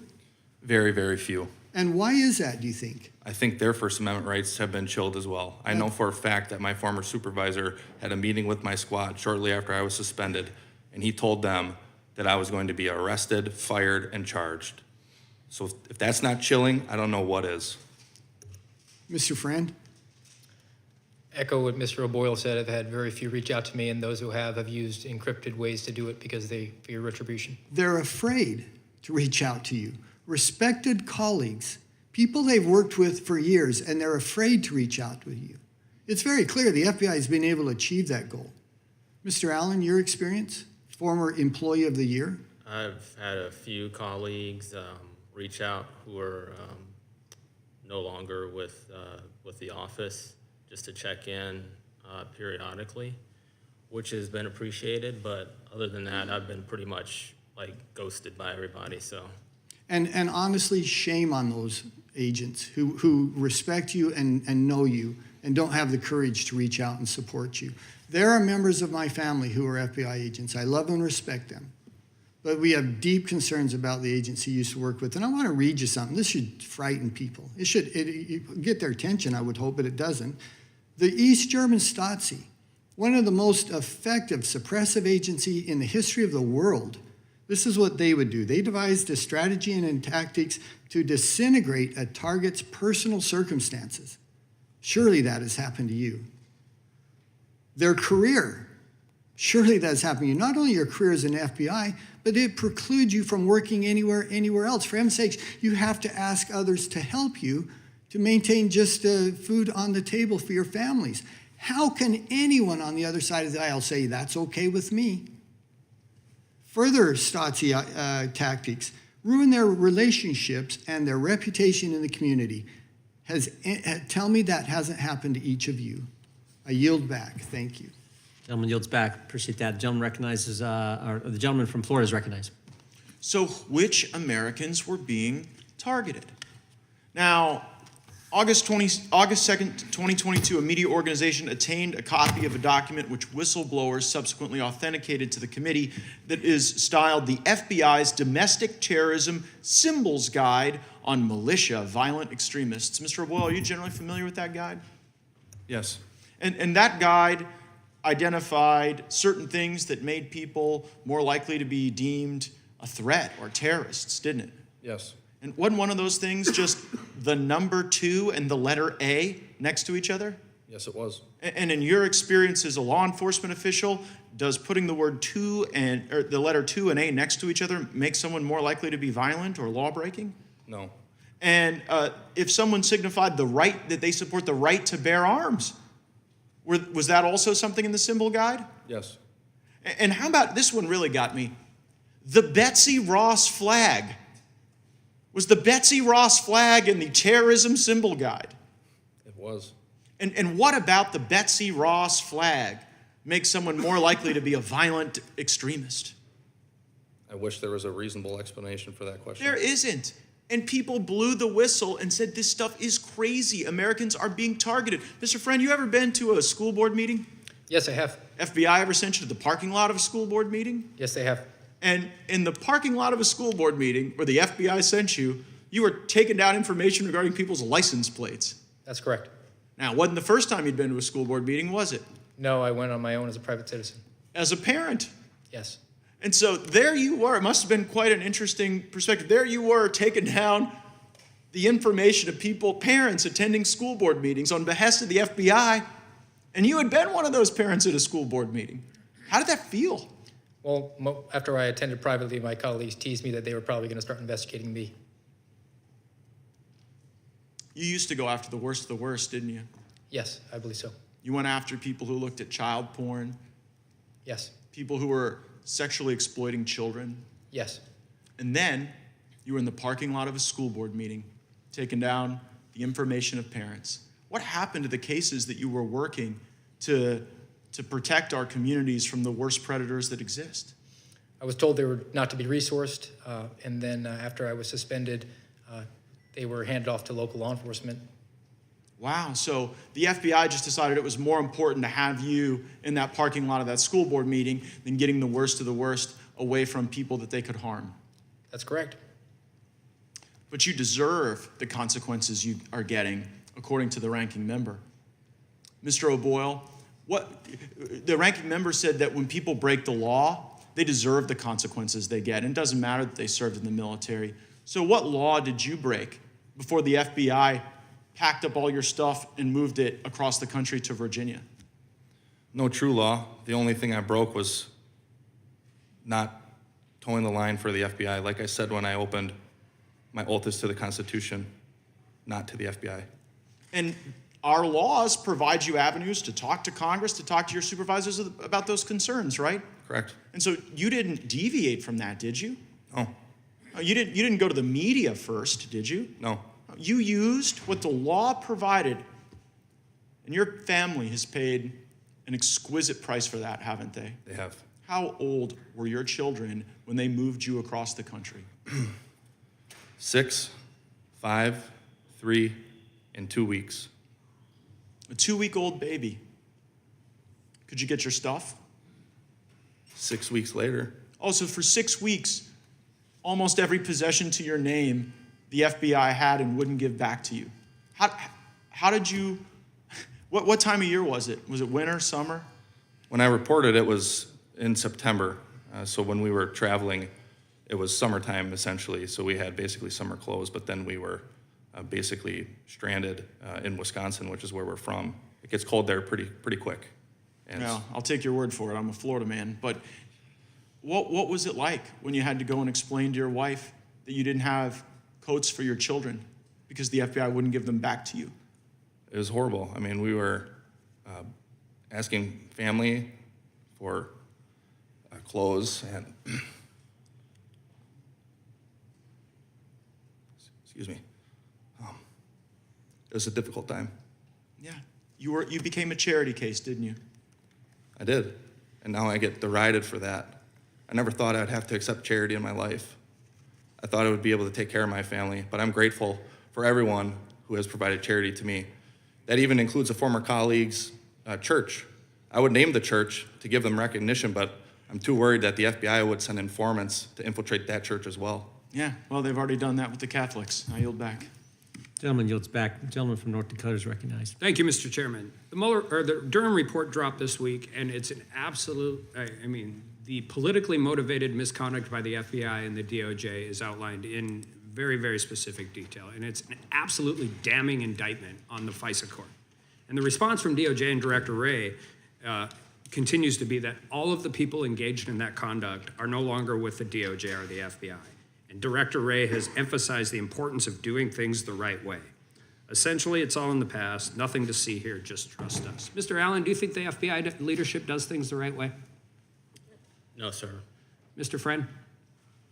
No, sir. Mr. O'Boyle? No, sir. And the Durham report detailed that submitted warrant applications to the FISA court without interviewing witness, failed to correct warrants after learning more information about a witness's reliability, failed to disclose exculpatory evidence to a secret court, omitted information that contradicted what they had told the court previously when they were trying to get extensions, and in one case, they actually fabricated an application for the warrant. And in a letter dated on May 15th, the DOJ informed us that we don't have to worry about it anymore because they revised some forms, issued a whole bunch of new guidance. They promised us that they have a better way to maintain files. They implemented more training. The FBI loves training. The bureaucrats love training. They have more internal oversight. They have a rigorous and robust oversight program. They instituted technical updates and they automated workflow. You know what's not mentioned anywhere in that letter? Consequences. There are no consequences, no penalty, no punishment. So if there's no consequences, there's no prosecutions, then there is no incentive for the DOJ or the FBI to hold themselves accountable. And the single best way for the American people to learn about the abuses carried out by our government is by whistleblower testimony. And so the single most effective way to keep these things from coming to light is to make sure it is known that dissent will not be tolerated and speaking out will be dealt with severely. And just this week, the IRS whistleblower was removed from a case at the request of the DOJ in a clear case of retaliation and violation of the law. So, Mr. Allen, when we're talking about this and what you all have gone through and your families have gone through is just heart-wrenching, and Congressman Gates just walked through it, but what are the consequences moving forward for your colleagues on whistleblowing? I mean, I think in light of what's happened to us and what's happened to all the people involved with that investigation, I think it definitely has to send a chilling effect across the agency, and there's just an incongruence in how personnel at a high level have been treated and how we've been treated. Mr. Friend, this is a public setting, we're testifying, but can you tell the American people what has happened in your life since you have come forward and given this information? Well, thank you for that. Beyond leaking my medical information to the New York Times and insinuating that I was under disciplinary action for shooting a firearm in my backyard inappropriately, I was also denied the opportunity to seek outside employment on 2 occasions, denied my training records, which in essence is denying me outside employment. The Inspector General is now aware of the illegal and improper gag order that was issued on me that basically told me that I was not allowed to speak to my family or my attorney about the existence of an investigation. So if one of your former colleagues is looking at this and watching this and they have information that they think is subject to being shed light on with the American people, do you think how you've been treated would give them pause? It has, and that's why they laundered the information to me, and that's how I've been able to expose more things now from the outside. And Mr. O'Boyle, we just heard from your interaction with Mr. Gates and how all of this occurred and all of the hardships you've gone through. If one of your really good friends, your former colleagues, came to you and said, I have this thing that is being covered up, and I think the American people need to know about it, what advice would you give them? I would tell them first to pray about it, long and hard. And I would tell them I could take it to Congress for them, or I could put them in touch with Congress, but I would advise them not to do it. So you would legitimately try to protect one of your colleagues from doing what you have done? Absolutely. And how do you think that solves being able to shine light on corruption, weaponization, any kind of misconduct that exists with the American people? It doesn't solve it. But the FBI will crush you. This government will crush you and your family if you try to expose the truth about things that they are doing that are wrong. And we are all examples of that. I can't think of a more sobering way to end a hearing. I yield back. Gentleman yields back. I want to thank, we say this every hearing that we thank the witnesses, but, and I mean it every time, but I really mean it. Thank you for coming forward, sharing your story, and standing up for the Constitution, doing your duty. We appreciate it. Mr. Levitt, thank you for your representation of these individuals. We thank you for the powerful testimony that you gave and the way you gave it and the way you've conducted yourselves. And with that, without objection, all members will have 5 legislative days to submit additional written questions for witnesses or additional materials for the record. Without objection, the hearing is adjourned.